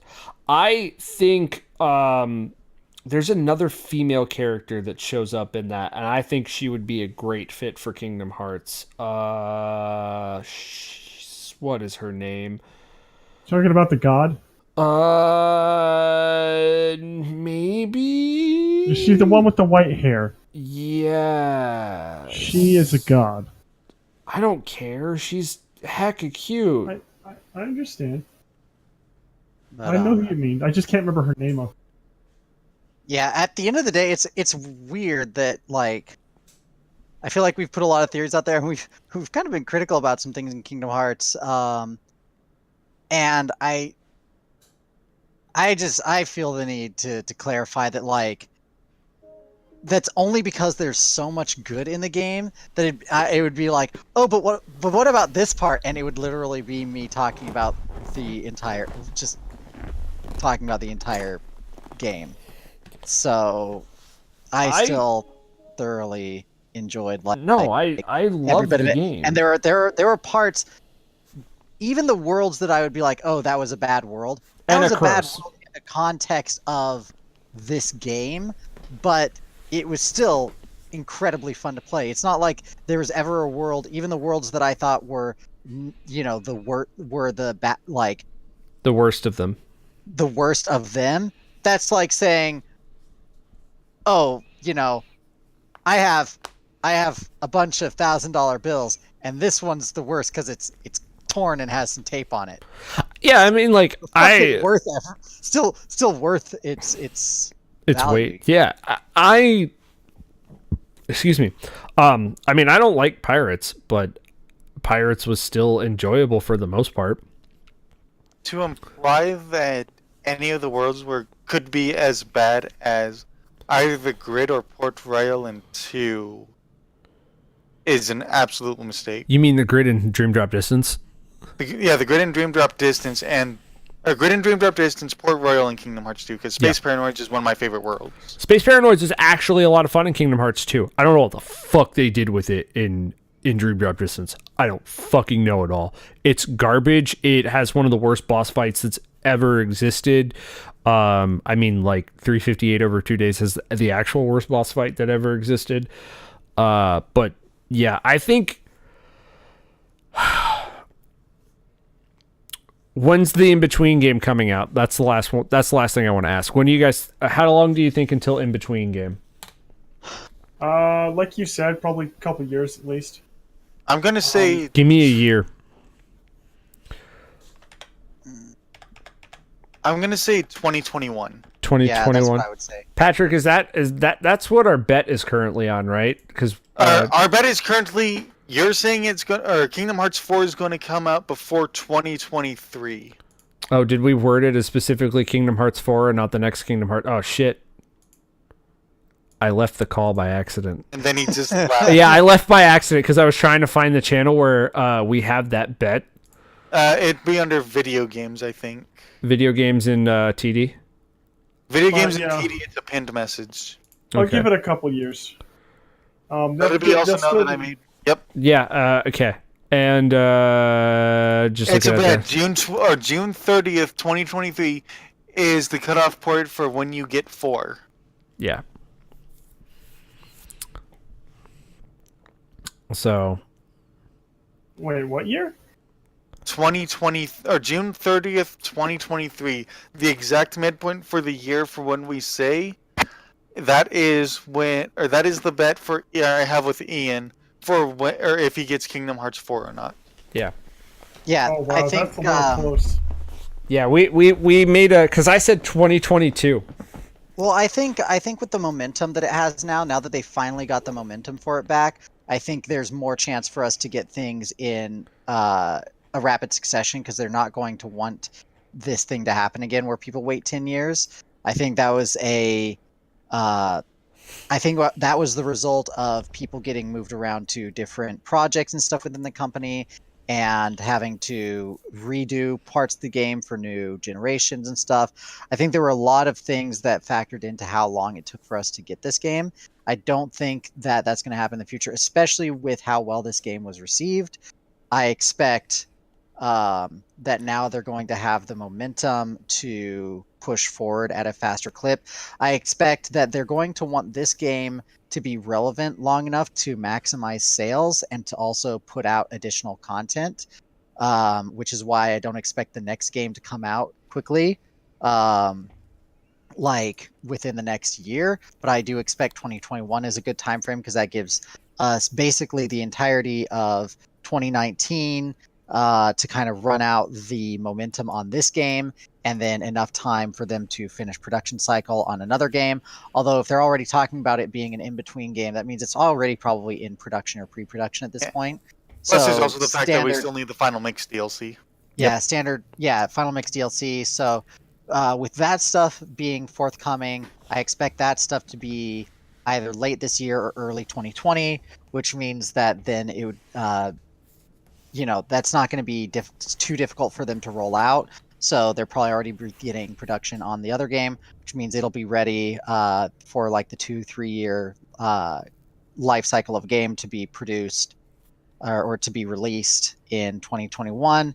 And then you figure that's probably not going to have much additional content. That's just going to be your 358. That's going to be your Dream Drop Distance. That's going to be your Chain of handheld or Memories. something. Yeah. Yeah. It may be an actual console game, but They'll put it on Switch. yeah, they might. I'm just gonna say it right now. They'll put it on Switch. Yeah, trying to get that Switch money. It makes sense. Oh, I thought you were saying they'll just put it on Twitch and I was just No. thinking, like, No. They'll put it on Switch. They will put Okay. the in between game on Switch to get that Switch money. That makes perfect sense for me. And then I'd buy it. Yeah, because I mean they made good money on the 3DS. They, Well, actually, it's kind of funny you they mentioned do it. good on those. There's a lot of rumors going around right now that the Kingdom Hearts Story So Far collection is coming to Switch this year. Yeah, that makes sense. Yeah. Like the Switch has the hardware, so I could see that happening. Like I would really like, it would be great for the in between game, and I could see them doing this, making a full story out of Union Cross and make it Please. like abridging a bunch of like the filler content and actually making the story from Union Cross in a much more linear like single game. Oh, so that thing So I that- wanted Fire Emblem Warriors to be. I guess, yeah. Basically though, like I'll explain to you that later. but yeah, basically give give it the treatment of people have stopped playing people aren't Which would make perfect people are sense going to if miss they the made story. Ephraim the main character in that. Yeah. Yeah. I think they could do a lot of things with that, but I could see them making the in-between game actually be the full story, not even to where we're at right now, but beyond where the Union Cross story is right now. I could see them having the complete story of that with a bunch of the smaller details, like kind of abridged and packaged better as a story, since right now it's built as a mobile game, so there's a lot of fluff. I could see them doing that, or I could see them doing something else. But either way, I think Switch would be a good bet for the in-between game. Usually the in-between games are not just straight console. Otherwise, why wouldn't they be a numbered Series sequel? title. Yeah. So I expect something like that. And then, yeah, I expect with momentum like that, they're going to try and release the next one 2023. Give it a 2-year cycle, because that would give them time. And I think right now they've got the momentum, and I don't think that they want what happened with 3 to happen again. I agree with that statement. Because it's a moneymaker. Like, Yeah. why would they be like, oh, good, now we don't have to give them another one for however many years? No, they're going to be like, look, money I just I gotta head out. Yeah, you do that, Thomas. Yeah, I do- Thank you I for do joining too. us. And really quickly to wrap up your point, Vance, I think the only thing that's holding them back currently is adhering to what Tetsuya Nomura needs in order to complete these projects, and that's the only thing. Quite literally, he needs a dedicated team to work on the Kingdom Hearts series while he's off being the director for the Final Fantasy VII remake, and that's I perfectly think that's fine. what Taisu's going to be Yeah, I think Taisu, the co-director, ever since the Osaka games, Yeah. I think that's what they're grooming him to be. Just move him to be more of the main director while Nomura works on the story. Yeah, well, Yeah, because that's all he has to do, because it's his story. All he has to do is create the story, and then just like let him. What'd you say his name was? I didn't hear that. Taisu. Taisu. Just let Taisu take over from there. That's it. Taisu can do whatever the heck he wants gameplay wise, so long as it doesn't, ruin the experience, which I don't think you can ruin it at this point. Yeah, as long as the story's there, I think the mechanics are pretty set, and it would take somebody really screwing up to mess that up. But Yeah, but I that's just gonna be my give that's him a gonna be team. my final thought. Just give him a team. I'm still going to stick with 2022. I know that's a bit of an expectation, but I mean, I already made the bet, and if I'm wrong, I mean, I owe Patrick a copy of Kingdom Hearts 4 when it comes out. I don't care. Yay. But if I'm right, he owes me a copy. Yep. So. And it's going to be addressed to a lucky bastard. So the game has to come out, as you stated, June 30th, 2023. That's the Price is Right shopping date for us. Yep. Okay. Yeah, no, this is going to be great. But just to end this, thank you guys for joining us with a truly damaged discussion. If you're watching on YouTube, please like, subscribe, leave a comment down below. I will respond to those. The others will respond to those. If you don't know, you should be following me on Twitch at Kaido Ida. You can also follow me on Twitter there. You can follow us at Twitch for True Damage at true_damage_, although we haven't been doing much there for various reasons, but we'll probably be getting back to that soon. I'm technically streaming every day. I have an updated schedule on when I will and will not be streaming, posted to my channel. And I want to thank everyone who joined me today. Our last guest did not make it, unfortunately. That's not his fault. He's very busy with things, but Kanorun, we were sorry that you were not with us. We love you. Leave your essay down below. Yeah. And I will reply to it. I promise. But if you guys also like this, please let me know a game that you'd like to hear an in-depth discussion about. Whether we're doing Persona 5 as soon as you're done with it, Ian. Yes, I know, but I want to do this with the people listening at home. Give me a second, all right? Other than Persona 5, because I'm going to finish it. If you want to see us talk about a game in depth, talk about theories, anything new or old, please leave a comment about that. I will read those. I will make a list. There's a lot of games out there to talk about, and I feel like this sort of conceptual show just scratched the surface. So, yeah. Thank you guys for watching. We'll see you at the next one. Bye. Later.